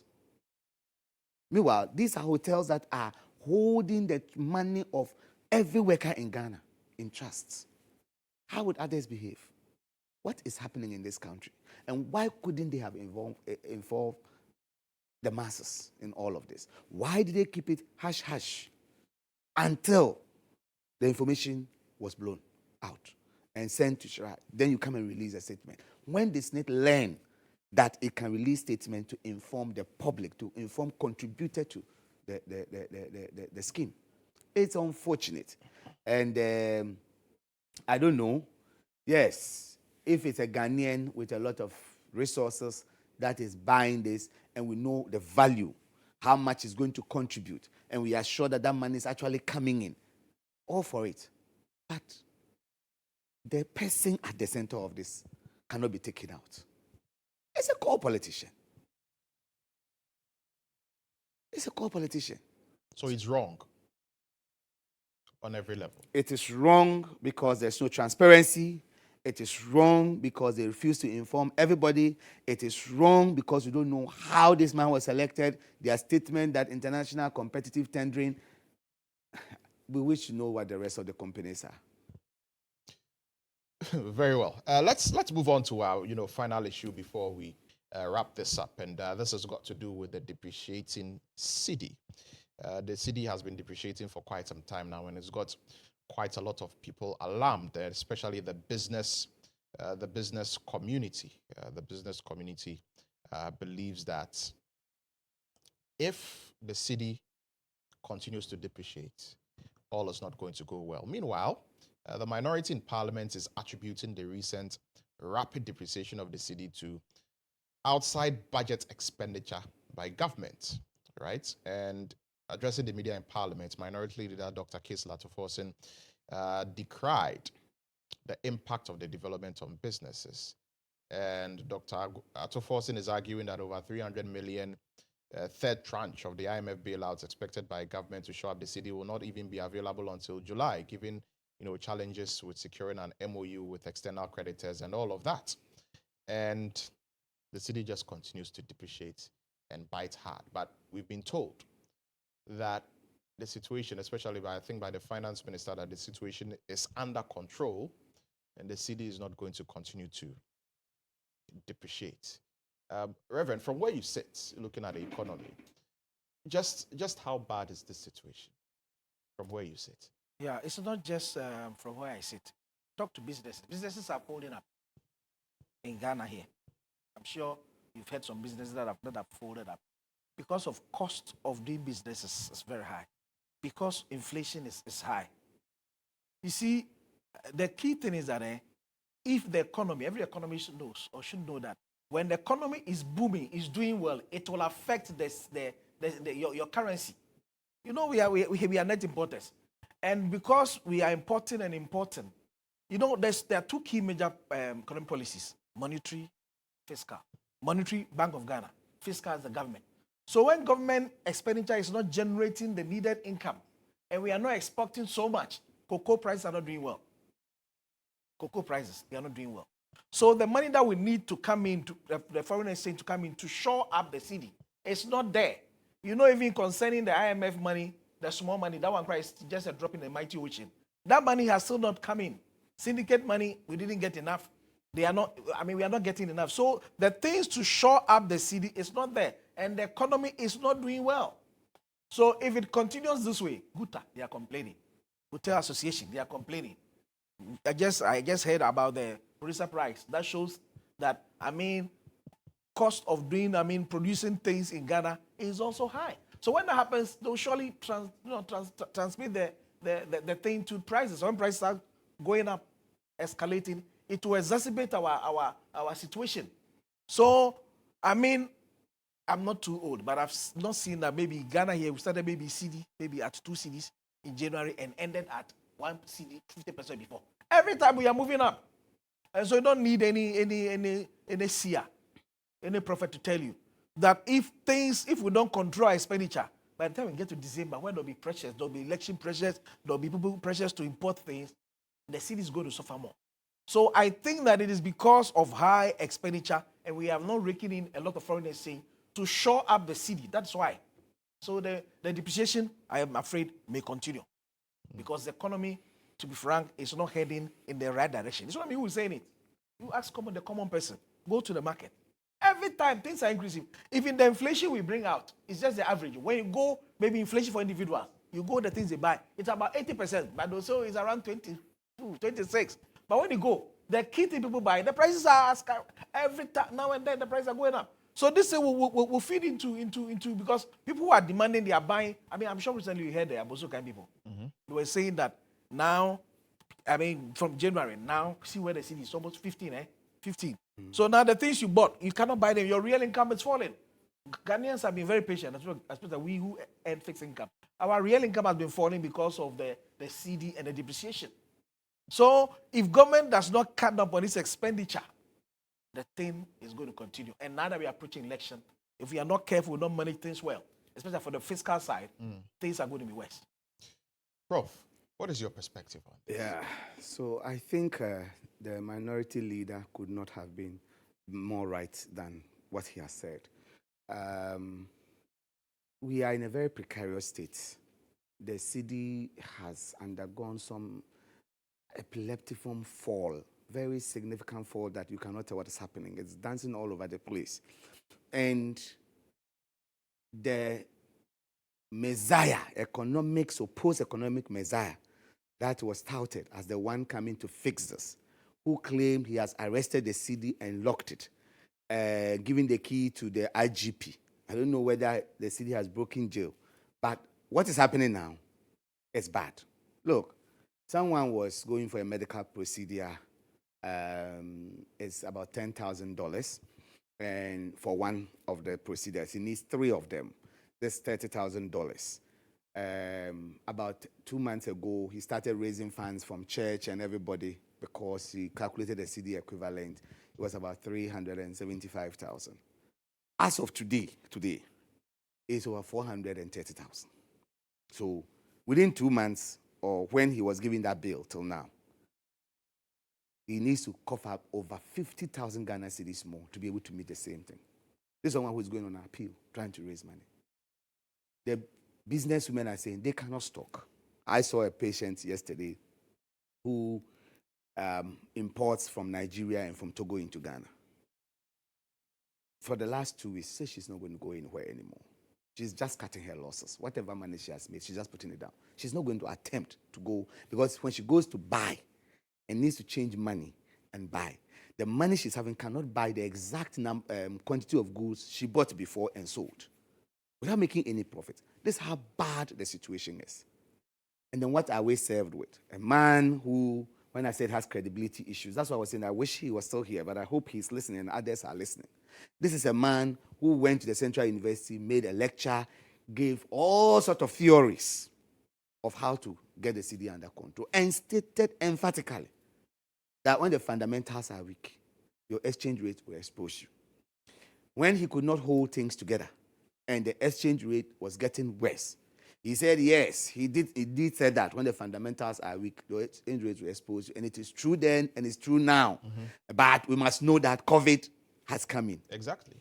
So is COVID having, in medical terms, we have something called skip lesions. Is COVID having a situation where it's skipping some countries and affecting some countries? What is happening in our neighboring countries? Côte d'Ivoire, Senegal, Nigeria, other countries around us, were they also hit by COVID? The actual truth is that they borrow money, okay? They go for Eurobond at the initial stages, got so much dollars, put some in our international reserves, and then brought the rest in. It gave us an impression that enough dollar supply was there, and then it held the city a little, and he was too quick to quickly go and announce that he has arrested the city. How can you arrest your city based on borrowing? When you borrow dollars in, now their hope is on IMF coming in with $300 million to come and stabilize it a bit again. How can you arrest the city based on borrowing? Is that not the sign that your economy is sick? Our economy is moribund. And for me, my worry is that from a medical point of view, what worries me most is that it appears as if the economic management team, led by our vice president, has no clue of the diagnosis of the problem. Now, when you cannot diagnose a problem, you certainly cannot manage it. You are hurting in the tummy. Your doctor says, no, you are fine in the tummy. I think it's your ear that is hurting. How is he going to manage you? Because I'm not an economist, but it is basic knowledge. You can just see it. That every time some foreign money comes in, the city stabilizes a bit. They siphon the money out of the banking system, store some in their bedrooms, and then what happens? The city falls again. We have people that when they want, in this country, when they want to send artisans, they go and take dollars from their room and give it to go and change before they can pay artisans. All these dollars are in their houses. They are not in the banking sector. It's not accessible to the public. So why wouldn't our city fall? And ask yourself, what are we generating as a people to export, to earn some? So currently, our major earning of dollars, the dollar, is through borrowing. When we go and borrow, so when we had run the economy so badly that we could not borrow, the economy came on its knees completely because we couldn't borrow any money from outside. And this is where we are. Now we are getting some borrowing. IMF has come in, giving us some small credibility, and we think we can borrow again. We start making noise. Yet we have done nothing about the fundamentals of the economy. Our ports are going empty. I can tell you of the inland port in Hamele. If you go to Hamele today, at the border, and see the volume of business being transacted and its impact on the life of the people in Hamele, you will feel sad. We have heaped all manner of taxes on things. Nobody can bring in a lot of goods now. People have stopped bringing in containers. Vehicle importers are stopping because the taxes on them is beyond measure. And at the border, the same thing. So people who were working there as agents, helping, clearing agents, all of that, making some living, are struggling now because nothing is coming, nothing is going. And you can't fix these issues. And then you turn around and tell me that, oh, I was just a mate. Now give me the steer. When I have the steer, I would make sure that I drive you into safety. And start telling us things like, you would scrap all manner of taxes. You are the head of the economic management team that has put over 70 to 21 taxes on one vehicle that is imported through the Temahabo. And you tell us when you come, you introduce a certain flat tax scheme. So you didn't know about it? All these years when you were leading the team, that you yourself touted and mentioned names and said, what a solid team. Now it has become a liquid team or a vaporized team. They've all gone into thin air. And you, the supposed leader of this team, now you are metamorphosed into a digital person. We should now believe that you are the digital messiah. I believe he should leave he shouldn't go to the digital space because the way he has messed up the economy, if he's going to go as a champion of the digital space and mess it up, which he has already started doing by introducing e-levy. A lot of our e-commerce people didn't introduce e-levy. I mean, e-levy it's under was his leadership a as the economic decision management by team. government because which is part of. We didn't want to go to the IMF. By government, which is part of. Which we are told he... And he is part really of. He cannot extricate himself. And that's what we're told. That decision of going to the IMF, and I think my last point on that is that I think if the legal luminaries will go into it, Ghana should be able to sue some of our leaders for making that decision late and the consequences thereof that we are suffering. Because all the signs were on the wall, and we said, go there. You said, no, we are a proud citizen, we are this, we are this. E-levy was supposed to solve that problem. That means you didn't even forecast well. You couldn't predict well. How can this e-levy that you touted as a panacea, and at the times like the government is so sinking so much that if they see any leaf of hope, they put everything on that. It was e-levy, the panacea. It came and flopped. And now we went to IMF in a form where we couldn't even negotiate well because it was at a point that our international reserve had depleted. We couldn't borrow from anywhere, so you didn't even have space to negotiate. So you believe that some people should be held Of course, responsible for that? for making a decision wrongly, the timing is late. If you have a cancer or someone has a cancer that I failed to diagnose, and I diagnose when the person is in stage 4, about dying, shouldn't I be held for negligence? Well, all right, very well. I would have to be wrapping up at this point. But, Prof, since you are here as well, I believe that I should ask you about the recent cost of dialysis. Yeah.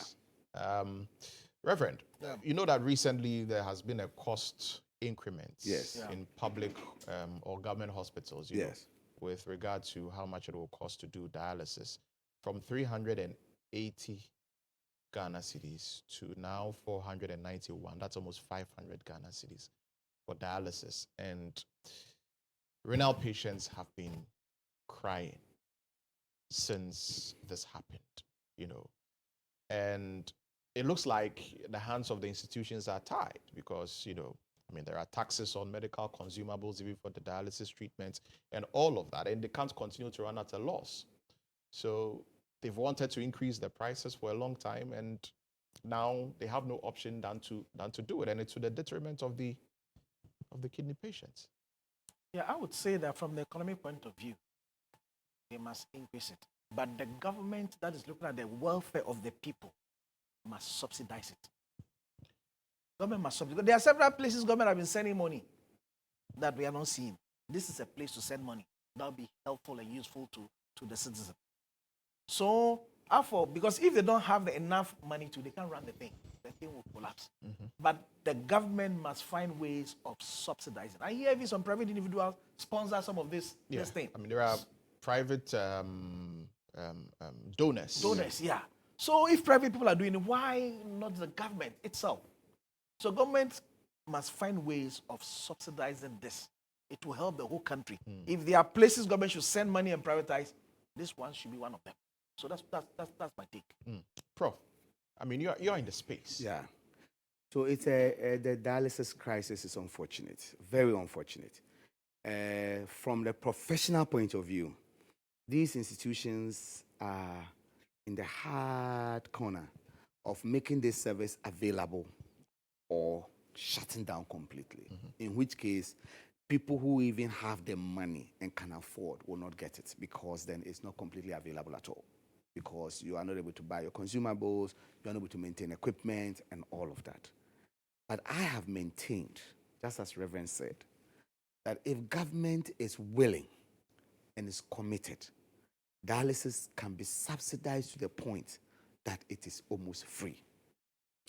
And if proper resourcing of the NHIS is done, NHIS can handle dialysis for everybody. Lantam, one thing we should remember is that for a citizen, you expect your nation or the state to do for you what you cannot do for yourself. And one of those is this, when you are at your lowest low. Dialysis today for anybody with a diagnosis of end-stage renal failure requiring replacement therapy, which can be dialysis or transplant, for the average Ghanaian, it's a death sentence. It's a death sentence. One, you cannot sustain it. If you calculate the volumes of money needed per week, per month, and noticing that you are going to lose your productive capacity, you are spending about 4 hours on this machine. You are queuing up because they are not enough. So within a week, you may probably just work 2 days of a week or 3 days. So most employers may lay you off. Even if you are in a private business, this will mean that you cannot be very productive. So your income is dwindled and you are expected to produce this amount of money. So it's a death sentence. A lot of patients, unfortunately, will just at some point say, look, why am I punishing the whole family? Let me just leave it and die. And these are people, young people who could contribute effectively to our economy. It's been done elsewhere. It's been done in Kenya, it's been done in South Africa, it's been done in even Cote d'Ivoire, where governments have taken the decision to make dialysis affordable. And I'm saying that if government is willing, it can be done. And it can be done first, and my proposal has always been Let's not use any other bureaucratic means. Resource the NHI. How?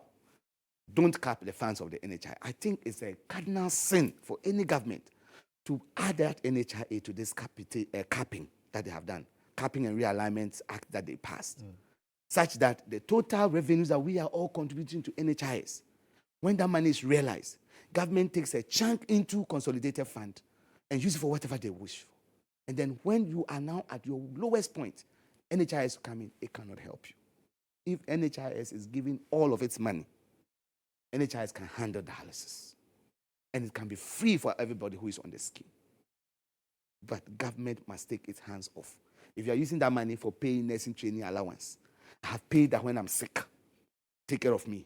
And you are using it to pay nursing training allowance. You are sharing for all sorts of things.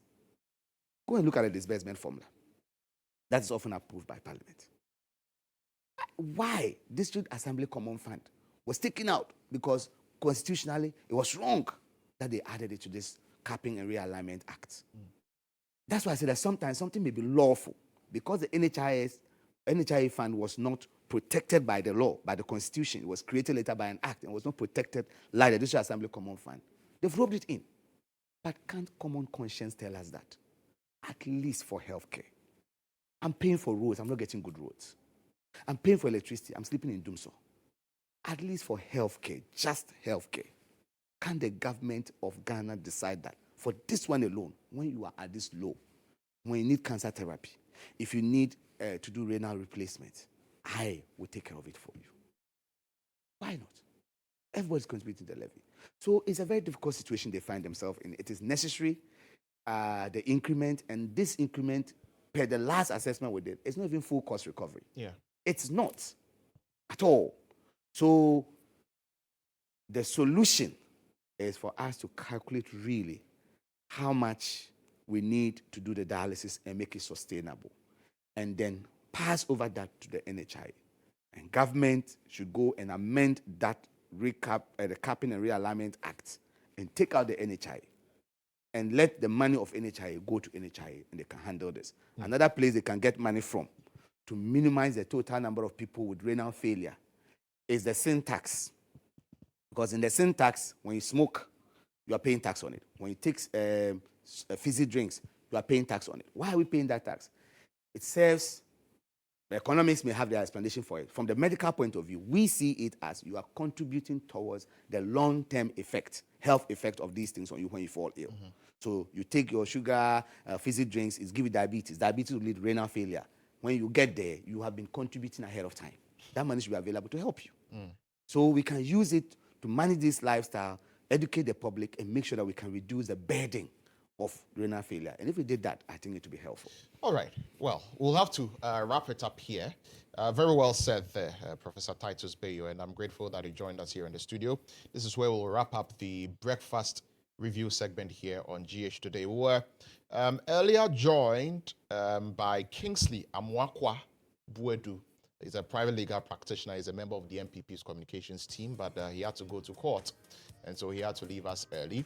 But Reverend Dr. Bryan Acheampong also is here, and thank you very much for joining us, Reverend. Yeah, thank you. He's a senior lecturer and coordinator for the economics department of the Central University. And of course, Professor Titus Bayo, Lambusia constituency, parliamentary candidates.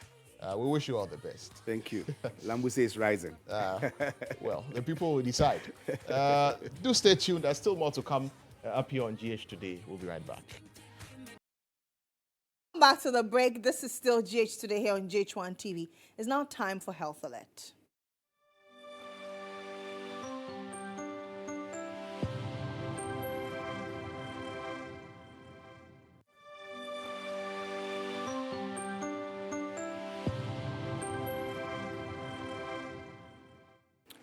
Now, this morning, we talk about spousal mental health neglect. But did you know that out of the over 32 million Ghanaians, about 2.3 million of us, I say of us because I'm Ghanaian too, have a mental health condition or a disorder.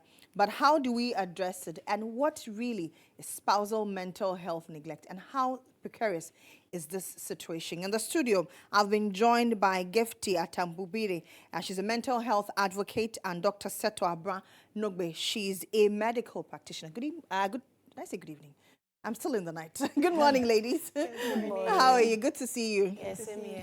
And we know that May is Mental Health Awareness Month, so it's important that we highlight mental health issues. But what is spousal mental health neglect? So technically, for you to understand what spousal mental health neglect is, you first need to know what spousal mental health is. And for you to know what spousal mental health is, you need to know what mental health is. So mental health is generally the well-being, the total well-being of the mind, socially, and everything put together. So spousal mental health is just how well you keep two married people or people who are in a relationship, a couple, are able to keep the well-being of each other in the mind. Okay, so if you neglect that, that means that a lot of the time we put a lot of things into the backspace, like in our blind eye, and so that is neglecting the well-being of your partner and yourself as well, because of course to take care of your partner, then you really need to take care of yourself first to be able to take care of your partner. So I mean, marriage is a two-way affair, relationships are a two-way affair, but each depends on both. So you take care of yourself, you take care of your partner too. So that, when you don't do that, you're neglecting the mental health of both your partner and yourself. So is it just the emotional state that is neglected, or physical? Does it encompass everything? So mental health evaluations encompass everything, from the emotional to the psychological. So when they are evaluating mental health, one of the things they look at is appearance. So appearance really matters. So physical cannot be neglected when you are talking about mental health, as well as the psychological things, the things that people say, what they act, what comes to them first when they open their mouths. What do they do? Are they impulsive? Are they judgmental? All these things come together to evaluate mental health. So yes. And how easy is it to detect spousal mental health? So mental health in itself is it's something that is very sensitive. It's not easy to detect because there's a thin line. I always say there's a thin line between mental health issues and bad behavior. And where we put the thin line is the problem. Because then, like I said, whilst evaluating the mental health of somebody, you really need to go all the way, even sometimes the psychologists go all the way back to childhood times and traumas to be able to evaluate whether what is really happening is actually a mental health problem or is just somebody. So there's really a thin line. It's not something that is very easy to detect. You know, they say, right? Is it very critical to look at a childhood of a spouse before walking, or of a partner before walking in? That can determine how the person will treat you, whether or not you have mental health issues in the relationship. So there are multifactorial things when it comes to mental health, and it includes your environment and it includes how you were brought up and everything. But I mean, all of us have been brought up in different environments. Absolutely. We've all been brought up with different mindsets. You can't really try to dig in that deep. Like you already said before we started, about 2.3 million people in Ghana live with mental health issues, and these are the ones that are recorded. There's so many numbers that have gone unrecorded. I mean, will you go digging into all this? Now, in the now, what is the partner like? What are you evaluating? Now, if the partner is beginning to show mental health issues, then I think the childhood traumas can be dug into. How do I know that my partner is exhibiting mental health issues? So what works for you? You want to come in? Yes, please. So it's very difficult to easily detect if your partner is having any mental health issue, especially at the beginning of the relationship, right? Because we all come with our baggages, like trauma. Maybe I was raped when I was a child. And, you know, couples, as we get to know each other, we begin to ignore some signs and symptoms. You have a wife who is very jovial and all that, but always active. All of a sudden, she crawls back to her shell, And the important thing I want the public to know is the neglect. Some of us, we see the signs, but we are just like, we're on the I don't care mood. And that's what we are just drumming home today. Is it sometimes you feel that, oh, pay attention to? It's no attention, my dear. See, I always ask my people, like, what brought us together? It is through communication. Some of us might use sign language, right? But most of marriages started with communication. I like you, I love you, and there were some outing hangouts here and there. And then all those things ceased. There's no attention, there's no patience. Sometimes you can be talking to your spouse and she's already at the door, or he's already at the door. Some people close from work and they don't even want to go home because the home is not conducive. Now, there's a link between what we're all crying in this country, saying things are hard, the work environment is toxic. How can you form hardness outside? Try to just cover yourself, know that, oh, you can't sit on my interest, I'm hard, And then when you're heading back home, it's another toxic environment. So sometimes the signs, as we are talking about, they are there, but we just don't care. And that is why we're talking about here. So, for instance, sometimes can manifest even physically. You have some headaches that are not going. You have a spouse, if she's sitting down, she's picking her hair, There are some things that we ignore, but they are building towards mental health, or they are indicating or showing that your spouse is suffering from one form of mental health, So she just finished everything and then she's quiet. She was raped when she was a child. So as her daughter is getting to 8 years or 10 years, the age she was raped, she began to just have that flashback. You understand? So she's reacting and you're like, you are overprotective. Sometimes anything, when the daughter comes back, how was your male teacher towards you? She's just so anxious. But you, the man, you're not there. The woman is not there. And because of the culture and stereotype, men want to be that show that leadership role and all that. So they are suffering. They are abusing alcohol, substances just to manage their mental problem because they don't want to exhibit that weakness. If I talk to my wife, she will see me as a weakling. It shouldn't be the case. We need a home to be so conducive for all of us to live in. So that when we go out at the workplace, it will manifest. The benefits will trickle down. Imagine me coming out with powerful, innovative ideas, how we can turn the economy up down. You see, it is because the home is peaceful. My wife is giving me that peace. But the home is so fire. Like, I'm going, I know that my wife was tired. Where were you? Sometimes they don't do what we are thinking. But sometimes, doesn't it stem from, let's say, the workplace, and so we take it home? Are these also firstly, you need to understand that there are different forms of mental health issues. That's the first thing we need to know.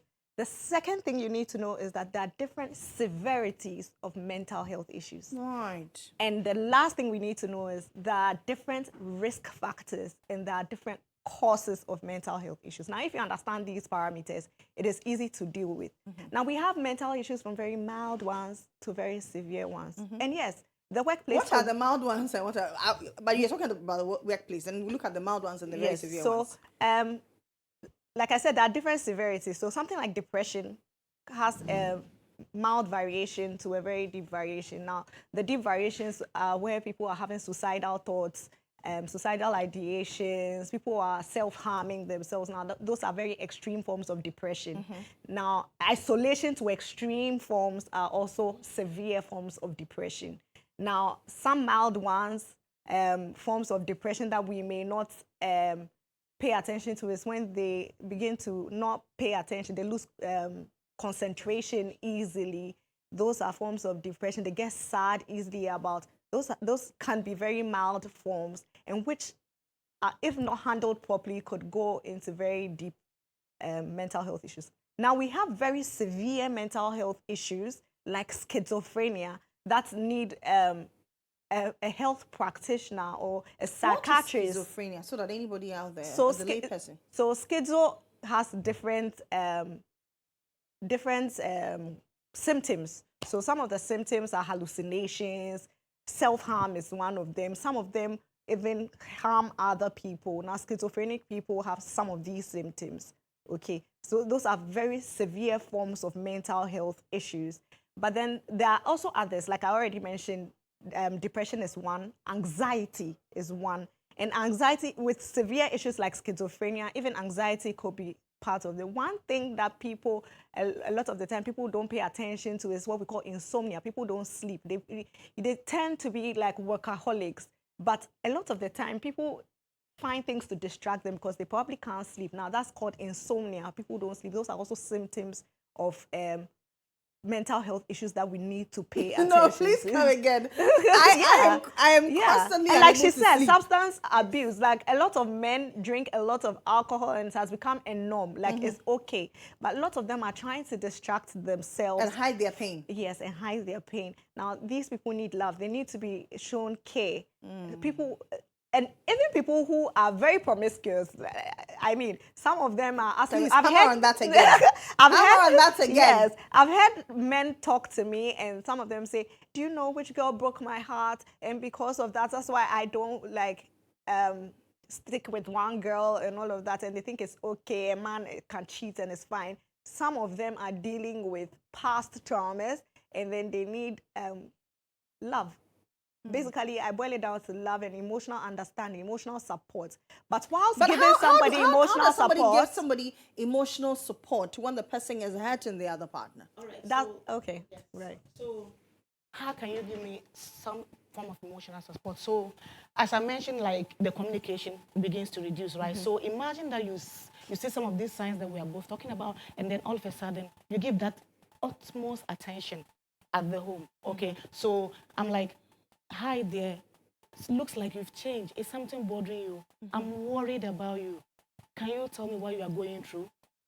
That alone sends some signals to your spouse to know that there's some form of sudden care or something like that. Now, sometimes you might be faced with maybe she might not want to open up or he might not want to open up, but the persistence, like you are not just on her space, you know, sometimes these signs... Some of these things can be very annoying. Exactly, that's what I'm talking about. You are Because not sometimes all over. it's You not need that... patience to Yes, deal with yes, mental health sometimes it's not that... issues. Sometimes you go into a certain mood, not that something is really bothering But you. whilst at it, you have to make sure you don't lose yourself either. Exactly. So, as like, you know, it's not like you're all over my space. You're asking me what is wrong with me and I'm not trying to talk about it. But you go to the office and you still pick a phone and you call. Hello, how are you doing? Are you okay? Have you eaten? That's like some 2-3 days with that kind of care. Give them the signal that there's care and love. When you create that environment for them, they are able to open up, and then you go to the next stage. They will tell you what they have been going through. Doesn't it get tiring when people do When these you love things? someone, nothing is so tiring. And that is why there are about 500,000 divorce cases, because people don't want to compromise. Everything people are like, we're all worn out to the extent that we don't want to mend anything. But when in fact, love supersedes everything. See, it can be very, very disheartening when you are trying to make, or you're making the effort. Yes. But at some point, you are worn out because you also have societal You factors need to affecting. understand your spouse's, what degree of your spouse. That's why I mentioned the parameters from the very beginning. You need to understand your spouse or your partner's mental illness. You need to understand what degree of mental illness they have. You need to even find out whether it's really a mental illness or not. And if you can't deal with it alone, you need emotional support. You need people to support you. If the community can come together to support you, now that's fine. And if you can't trust the community because you don't think they are adequate enough. Now, paranoia is also one thing that you might not know as a mental health problem. But Really? Yeah. So if you can't trust people enough, then I think you need to seek professional help. Now, unfortunately, in this part of the world, we do not allow ourselves to openly seek professional help when it comes to mental health issues, because once you see a psychiatrist, you are branded. I mean, let me say it in our local languages. And people do not like to be tagged with that. Yeah. But unfortunately or unfortunately, if you see a psychiatrist, it really doesn't necessarily mean that wabodam in quotes. Is it that people also are living in denial? That's one, but I feel the education has not gone down well in this part of the world as well. Like I said, you rightly said 2.3 million is just a small number. I think there were like 5 or 10 million. Exactly. So there are lots of cases that have gone unrecorded, partly because of our culture. I mean, in this part of the world, they say bear mansu. Exactly. Bear mansu. Yeah. So, I mean, suck it up. Like, are you the only one with problems? You have to be a man. No, but a man needs support as well as a woman. Emotional support. They go through things as well. Okay, so these are some of the things that we need to understand. In this part of the world, it's like a woman is supposed to do everything at home. I'm a doctor. I go to work at 8 and come back at 5.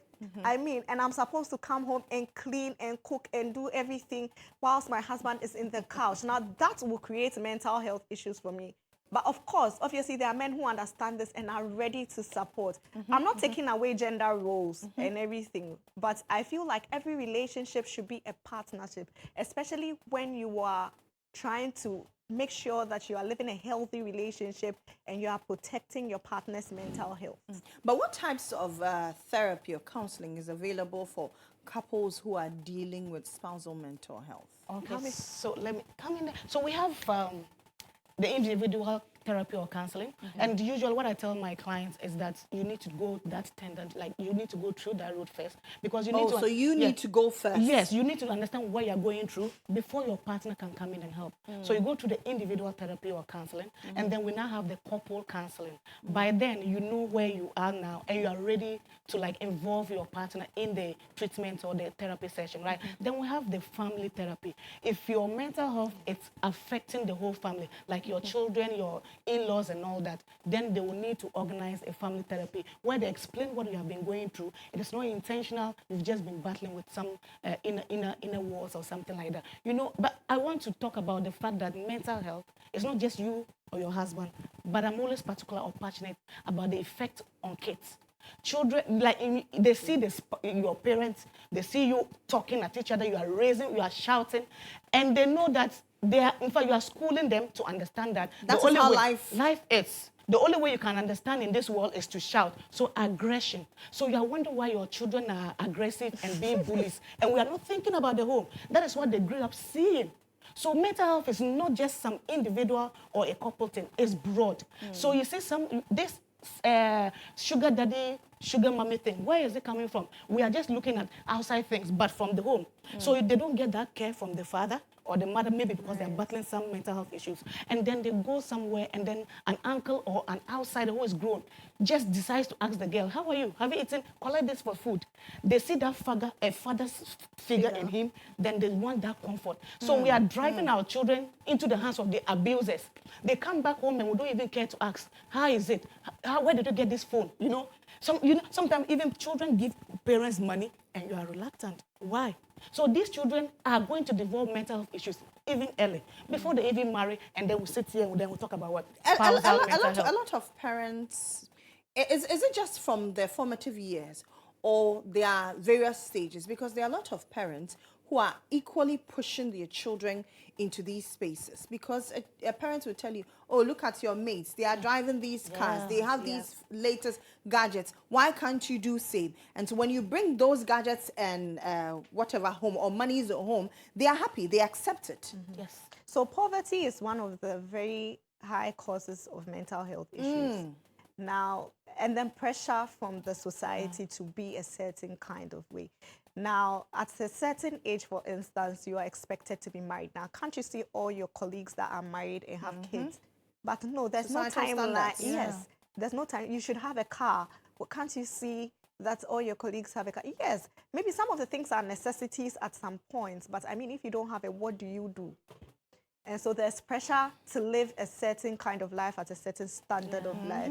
And if you don't have a strong mind, now that could actually drive you into mental health issues. Now, not to catch you, and just to add on to what she said about the healing processes, apart from the therapy, there are also medications for people who have gone through very severe mental health issues. Now, fortunately, because of the side effects that these medications have, they are regulated by the psychiatrist. Now, that is why it is important to see a physician, a psychiatrist. No, first you see a physician, because obviously there are organic causes of mental health issues. So the physician needs to rule it out, like substance abuse. So they'll have to run a tox screen, for instance. Now, there are some tumors too that may act like mental health issues. There are also, I already talked about substance abuse. Even some infections could act like mental health issues. Now, so the physician needs to rule out all these causes of possible mental derangement. Now, once the physician is done ruling this out, then we talk to our psychiatrist, who can then put you on one of these regulated medications and and it brings you back to life normally. I mean, mental health issues are not the end of the. I think almost everybody has some degree of mental health issues to some point. I mean, I always talk about how there's the mental health crisis and then there's the mental health disorder. Now, everybody has gone through a crisis at some point. I mean, you've lost somebody, you've gone through deep grief before. Yeah. Now, that is a crisis that, if not managed well, can turn into a disorder, could turn into severe depression. Do people ever get out of grief? Yes, people do. And does it culminate into severe mental health crisis, or does it become a disorder? Yes, it could become a disorder if it's not managed properly, if you don't get the right emotional support, if you don't get the right physician to help you or the right psychiatrist. I mean, psychiatrists are also physicians anyway. If you don't get the right doctor to support you to come out of your mental state or your mental crisis, then you could actually develop a disorder. Now, there are anxiety disorders, there are depressive disorders. Like I said, bipolar disorders, those are very severe ones. You have the manic phase and then the depressive phase. There are schizoaffective disorders. There are so many ranges of psychiatric issues when it comes to mental health.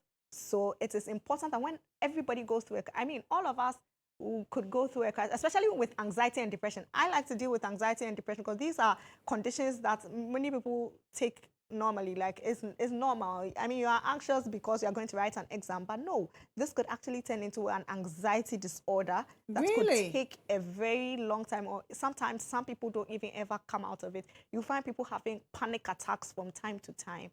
And so, I mean, especially at workplaces, especially in schools, I am against correcting people by being aggressive towards them. Now, that aggression could actually pan out into anxiety problems and depressive orders. I mean, different children have different ways for you to deal with them. Some children need the hard face, but however, I mean, I think love goes a long way, taking your time to understand why a person acts in a certain kind of way and finding the correct measure that will deal with. I mean, we've grown up seeing our parents cane us, teachers using canes in the institutions, but then again, I mean, there's no straight jacket approach when it comes to individuals, because individuals are a composition of their upbringing, their composition of their genetics, because, I mean, family traits could also bring mental health disorders. Really? Yes, if you have it in your family, it could pass down. I mean, it could be genetic. And then So there are if environment, stress factors. For want of if but then for your family, then, or if you have it gives you a possibility. It doesn't mean you develop it, but it gives you a possibility. Now, just to wrap up what I'm saying, if you have twins, I mean, two children born of the same mother, the same day, at the same time, they are obviously, even though they have the same family background and everything, even them, their genetics are different. Now, you put one person in Africa, for instance, and you put one person, say, I'm putting a wide gap so that we can understand clearly what I'm talking about, and you put somebody, say, in the United States or in Europe, you would realize that they won't come out the same way, because the cultures are obviously different. Yeah. They may not, their physique might even change based on which parts of Africa or which parts of Europe that they are being brought up at. So all these things are factors. It's multifactorial. It's genetic, it's environmental, and of course, most importantly, when it comes to mental health issues, it is the emotional part and the psychological part that matters. It is how you deal with somebody emotionally, because a lot of emotional issues drive a lot of people into mental health issues, and that is why you find that people go through divorces, and it's a strain on their mental health. Some of them don't recover. People go through heartbreaks, and it takes a lot for them to come out of it. And only few people have been able to pick themselves up again and stand out there like they are supposed to. Is it healthy for people who come out of relationships to immediately walk into relationships? Ideally, you need time to heal. I mean, this is somebody you love, and you've invested so much emotions into loving this person. You've built... I don't want to say you built your world around them. That's not the correct thing to say, but like you've built a certain bond with the person. Now, a lot of the time with breakups, you are not expecting it. So you feel this person is your world, and all of a sudden it gets taken away from you. Your whole perfect ideation of this person gets shattered in front of you. Now, if you walk into another relationship immediately, there is the possibility of carrying that baggage and destroying what could have actually been a beautiful relationship by carrying the baggage from the old relationship. I personally, and I think most doctors will agree with me, that anybody who has gone through such a huge emotional trauma will need some time to heal and then how long understand is that time? it varies from person to person. I mean, some people take a day, some people take a week, some people take a month, and some people take years. Now, it varies from person to person because we are not built from the same material. But when you are ready to actually move on from what may have shattered your world, I mean, I think everybody needs to come together to support you to make that decision. Gifty, you wanted to answer? Yes, yes. So when you talked about the workspace, I think we need to touch on that as well. So sometimes it's so also toxic to the extent that there are certain people, when you hear them just put off their car or you hear their footsteps, then you are just on a different zone. How do you then give your best so that the whole world or even your country is better?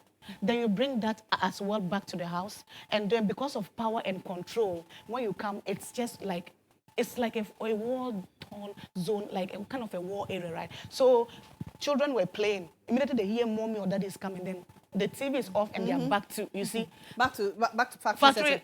why are we, like, I Back to asked the factory question, why are we settings. doing that to ourselves? So just picture somewhere. But sometimes, it's not because some of these children are very stubborn, and so they will need, for want of a better word, a very strict parent to put them in check. Yes, different people are brought up from different materials, so the correction method, but you need to understand who you are dealing with. There's no straitjacket approach. Some people need love, some people need a strong fist, but whilst doing that, make sure you're not abusing them. Now, when she said a war-torn zone, it brought me back to one very important disorder that I didn't talk about, which is the post-traumatic stress, PTSD. I mean, you could give these children PTSD by your method of correcting them. Just the same way soldiers get PTSD when they go for war situations and all of that. So we need to be careful how we correct people. I mean, at the end of the day, you just want the thing to be done better. What is the essence of the correction? Is the correction supposed to make your ego better, or is supposed to make sure that whatever it is that was done wrongly is done better the next time? At the end of the day, you want to make sure that whatever is done. For instance, if my child did their homework and they didn't do it properly, my aim is, or they got a 0 from school, my aim is not to prove to the child that they know nothing and they must be better and blah, blah, blah. The aim is to make sure that the next time they write their homework, they are coming back to me with a 10 over 10. So we should have goals. We should set goals when it comes to correction. So there's a thin line when dealing with mental health issues, because you might end up abusing these children unconsciously or abusing people in general unconsciously in the name of correction. And then the goal, which is to make things better, will be defeated. So we need to pay attention to some of these things when it comes to mental health disorders. I think I want to still hit on the fact that for us to have that clear picture and that healing process to work well, the individual, if I'm the wife or the husband, should be willing to really accept what you are going through, even before the help can make any meaningful impact, right? So as a wife, you are listening to me right now, a husband, you are listening to me right now. We've mentioned some of the signs. We have physical and emotional signs. You don't sleep well, or you're oversleeping. You are just so irritable and all that. It's about time you ask yourself, is this how I want to live my life? Is it not affecting my family? Is it not affecting my work, like my colleagues and all that? Like, it's about time we just all come to factory reset. Like, we shouldn't live on that zone, you know, just that irritable state and all that. So, in fact, this evening, when you go home, please just take your time and spy your spouse very well.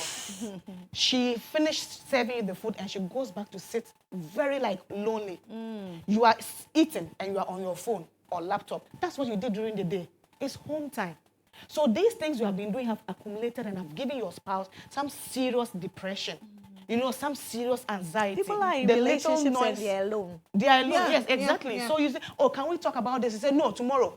What if tomorrow never comes? You go back and she has committed suicide. He has committed suicide. So these are the things that we are all ignoring, and that's why the topic is mental health neglect. Some of that, most of the couples are on I don't care mode, to be sincere. I've worked with a lot of couples, and that's what happens. Anytime I want to initiate the chat, she's like, I don't have time. Some of them have committed suicide. Like, Now, let me touch on the suicide part, which is something that we shouldn't neglect. Suicide doesn't show signs. Now, we've heard several stories of, oh, she was happy, she was just talking to us. So you should be considerate when you are making statements. You should be considerate when you are talking about another person, because you may not be talking about them even in their face, but they may hear it later, and then you might not know what damage. So in everything we say and do, we should be considerate. We should be considerate when dealing with other people and their situations. Now I want to give out 4 ingredients that can help all of us, especially the spouse. Please go ahead. That it should be a good detective. I will explain. You should be a therapist at home. What these things. Okay, so if I call a therapist right now to book, it means I have found that person trustworthy. And that environment is a safe haven for me, right? So if you are the spouse and you are creating that safe haven at home, it means your partner will open up. So even before you think about external therapists, you yourself should start performing that therapist role. It doesn't mean you should offer advice because you are not trained to know the right things to say. And when you are initiating that conversation, you need to be very, empathy should be involved. Exactly. You should be non-judgmental, and you should show sympathy, care, understanding, and give them the platform to express themselves. When I say a good detective, what do I mean? You know how police do their work. They ask the necessary questions to be able to nail you as the suspect, right? So these are the questions. So I've realized that you didn't take your food, you know, or you didn't even take your breakfast. Is everything okay? Atakwam will just ask, but you two do know I'm wasting food here. I'm just prepared food. You know, yeah. These are the things that when you go, you leave the premises. That thought alone, they will think about it the whole day. And sometimes, instead of addressing the issue, they become very defensive. Exactly. Yeah. Yes, because you are trying to bruise their ego. Especially if the man is the man, you know, I'm the one providing the money. I made you cook. And if I don't take, why are you asking me that you are wasting food? Like, can we just go back to where we're trying to get each other love? You know, you have to talk to me, like, follow me like some 2-3 weeks before I accept. And the detective part is not just about communication. Your eyes should be sharp, your ears should be sharp, and even your nose should be sharp. Because if your husband is developing, or your wife is drawing towards alcohol, then they may say, no, me, I'm not drinking and all of that, but your nose has to work.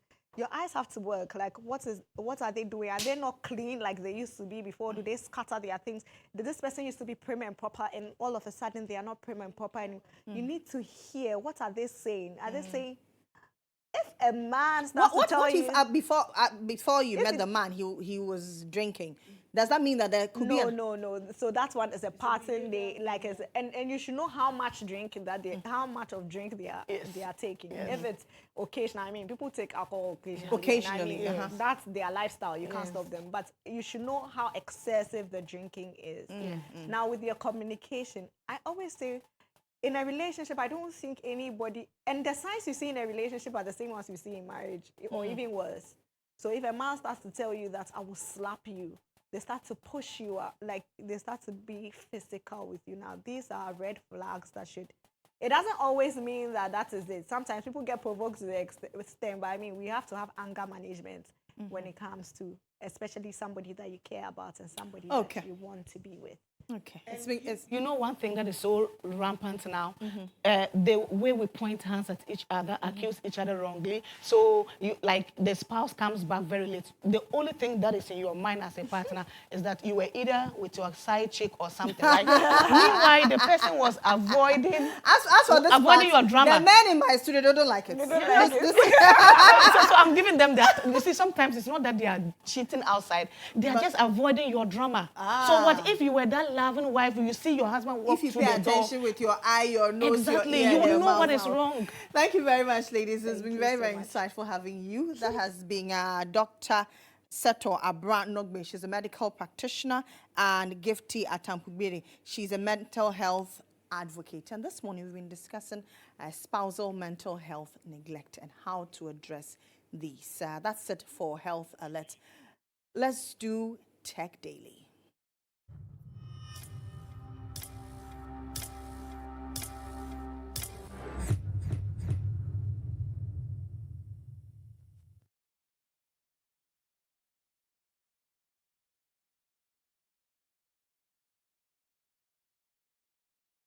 Welcome back from that. It's now time for Tech Daily. And of course, the man, our favorite man, is here. Spiky. Hey. What are you teaching me today? Well, one thing that is always I hope plaguing you're not people- neglecting your woman. You know, men, we need a lot of education on how to treat women. Absolutely. Because women do get education on how to treat men. So this is actually very good information that we're getting. And I hope a lot of men will take that information so they can treat their women better and be happy at home. Well, with that being said, if you have your computer and then you're running out of space, a lot of the times it's due to certain things that you don't know exist on your computer. So when you go into your settings, just search for storage. Go to storage settings, and under storage settings, you see all the things occupying space on your computer. So see over here, your local drive C, and under it, you have apps and features, other temporary files, desktop videos. You can see even more categories if you expand this. Now, here's what is very important. See temporary files. Imagine that every time you went out to buy something at the market and then you brought it home, and then the box that it came in, you kept at home. Do you know what's going to happen? You have temporary junk sitting in your house will all be occupying space in your house. That is essentially what is happening when you see over 10 files on your computer, and you can actually these things. So if you want to clean up all these files, just click on the category that you want to remove. In this case, temporary files. You can remove things from your downloads, but I have to advise you, one of those people who downloads things and leaves them in your downloads, bad idea. If you download stuff, move them to where you want to. So maybe you downloaded a movie. I'm not encouraging privacy, but you know what we're talking about. You downloaded an attachment from email and they end up in your downloads. Move them to your documents folder. Move them to specific folders that you can always find them in. Otherwise, if you do this and then you click remove files, that means that everything, see, they even warn you. Select this if you like to delete everything. These files are in your personal downloads folder. So you have to you have to take note of that. And then Windows updates cleanup. When Windows is done updating your computer, it leaves those files in there. You have to remove those files if you're running out of space. And then your recycle bin. If you know that the things that you deleted in your recycle bin, you're not going to need them again, tick that and get rid of that. In your system error memory dump files, usually these are important if you're going to be sending your dump files to your tech support friend or to your tech support people, then you do that. Other than that, you don't need to. Then you can delete your optimization files, your thumbnails, all these things are occupying space. So the total of this, if I remove it, is 7 gigabytes. So you're saving 7 gigabytes if you clear that. Now, assuming this is on my computer, so I'm not going to do that. Then you can go to apps and features and you can check for apps that you've installed on your computer that you'd like to remove. This also lets you know, you can sort them by the install date, so you see when you install them, and then when you go through, you find out some apps that you barely use, remove them. Sometimes we just end up installing stuff that we never use, and it all ends up clogging up our space. When you go to size, you can sort by size as well, see an app that's been there occupying about 2 gigabytes. If you don't need it, uninstall it. So go through all these things, find what you don't need, get rid of it. Like the clutter in your house, don't be a hoarder. If you don't need it, get rid of it. Okay? Really, I'm talking to you. All those things are on your computer. The way you said it, if you don't need it, don't want it. I know you are talking to me. Yes, I am talking to you. See, I'm looking at you. I know. Thank you. At least I'll get rid of them. Please do. Thank you very much, Kobe Spiky. That's Tech Daily with Kobe Spiky. This time we're talking about leadership, and I've been joined in the studio by Dr. Stephen Akintai. He's the chairman of GHOne Holdings and the founder of Stephen Akintai Foundation. He's also the convener of the CEO Leadership Retreat. It happened from the 16th through till the 20th of May 2024. Good morning, Tise. Good morning. How are you? I'm doing well. How are you? I'm good. You're welcome to our studios. Thank you for having me. If we say a leader, what makes somebody a leader? Wow. So, I mean, there are different definitions of leadership, and there's no one hard, fast, but generally, leadership is ability to influence people to do what you want them to do. And so a good leader is the person who is able to influence people to do the right things, in the right way. I say it this way: a good leader is somebody who knows the way, shows the way, but also walk the way. And He knows the way, yes, shows the way, yes, and walks the walks way. the way. So he's leading by example. He's ahead, and so it's easier to follow a leader that is just walking you through the way, because he's also on that same journey. You held a retreat for Yeah. CEOs. Yeah. What was the idea behind this particular retreat? Okay, so I mean, we started this. It used to be a retreat for our own leaders in our organization, and recently we eventually started a thing where our organization grew. So we now had different set of leaders who are now CEOs. We have a group CEO, we have 7 other CEOs, and then their assistants. So we felt we needed to invest more. So we started these international trips, Ghana. I said Ghana, Dubai, Maldives, and different locations. But at this time, partnership with my friend Linus Okure, we said, well, we've not even explored Africa. Right, so let's do Ghana, and next one will be in Sierra Leone. I mean, we always love these foreign trips, but we're Africans, and let's begin to work with our own. So it's more for our leaders, but 2 years ago we then started including mentees of mine who also are entrepreneurs who are looking up to me in business, and so they also started joining me, and it's been amazing. It's been expository, because we're able to bring real great leaders to help expose them to a lot of great stuff. What were some of the things that were exposed in this retreat? What is the common denominator that is missing in building great leaders, especially in Africa or West Africa? Well, I think the first critical thing is that we are a very distracted people. And I think part of it is because we are family oriented. So an average person is connected directly or indirectly to another 250 people. That's true. Your mom, your dad, your mom's father's relations, your mom's mother's relations, your dad, and then you begin to go like that. And many of us haven't been able, because leadership starts with self. You have to lead yourself first before you can lead other people. And so because, we're always distracted by somebody just died, a cousin just did, somebody said this about me. I'm trying to go this journey, but everybody in my family thinks, I'm not. And because of that, I'm not willing to go that journey because somebody said something. And this had drawn a lot of us back. When I started our company, those who had concerns were my family members. They really, really had concerns. What were these concerns? Yeah, it didn't make sense to them that some of these businesses were going to work. Like when I ventured into real estate, I took my older brother, who incidentally is also part of this retreat, to our first location. All he saw was water. So, it was a machine. He was a doubting Thomas. Yes. So I showed him a very mashy land, and I'm saying we want to build this estate. And he's looking at his younger brother. I'm like, are you sure, that this wouldn't Are you sure you're not dreaming? Yes. You need to wake up. This wouldn't work. It's going to be a disaster. And he was out of love. And a lot of us have those genuine concerns. Absolutely. But sometimes if you don't fail, how will you succeed? Failure is not the opposite of success. Failure is the pathway to success. Every great person we see today in any field, whether politics, whether business, they failed their way into success. They've had multiple failures, and we need to begin to teach more of that if we're serious about developing Africa. Today is the final day. Yes, so today we're just doing a tour. We're seeing a couple of properties here in Ghana.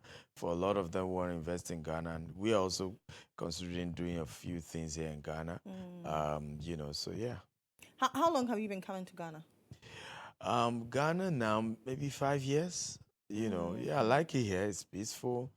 The people are wonderful. Ghanaians are amazing people. And even back in Nigeria, we have a lot of Ghanaians that you know, who relate to it. And yeah, it's do you think as a continent or as West Africa, we have taken advantage of the continental free trade area? We haven't, absolutely. I mean, the concept of having to get more than 30 visas, you know, does not make sense. By the way, kudos to Kenya. Kenya is leading by example. Rwanda, kudos to Rwanda. And a few other countries are beginning to... South Africa, for us, we don't need visas. Okay, for you people, yes. Yeah, but not for Nigeria. You know, so I think we need to remove that barrier. That's one. Two, also, we need to also, we're still largely divided people, right? Even in Nigeria, you see people say, I'm from the north, I'm from the south, and same thing here in Ghana, and particularly during elections, politicians have a way of just polarizing us. And I think these are the reasons why we're not making progress as well. Because everybody just feels some other people come and dominate us or something, rather than leverage on our strengths, the opportunities that is there. I'll give you an example. If a Ghanaian decide to build a big empire in, let's say, Rwanda, I mean, he cannot bring everybody from Ghana to come and run the Rwanda business. It will still be Rwandese that will be running that business. So why do we have a problem with that? Right? So until we open up Africa and we're genuinely interested in making sure that people can do business across the countries and there's no issue, there's no stigmatization, there's no bitterness, and we all understand that any win for any black man is a win for the entire race. That's a great one. Yeah. Thank you very much. You're welcome. So that was Dr. Stephen Akintayo. He's the chairman of GHOne and founder of Stephen Akintayo Foundation. He's also the convener of the CEO Leadership Retreat. It ends today. That's it for GH Today. My name is Lily Mohammed. Thank you very much to all the people behind the scene who make this possible. Producer, director, camera, sound, lighting, the swishers, floor, everybody. I say this. I sit here, or we sit here as presenters and do the talking, but the real work goes on behind the scenes. And so thank you to people who make this possible. I did this with Lantam, Papanko. Have a great day. We are back again tomorrow morning. See you.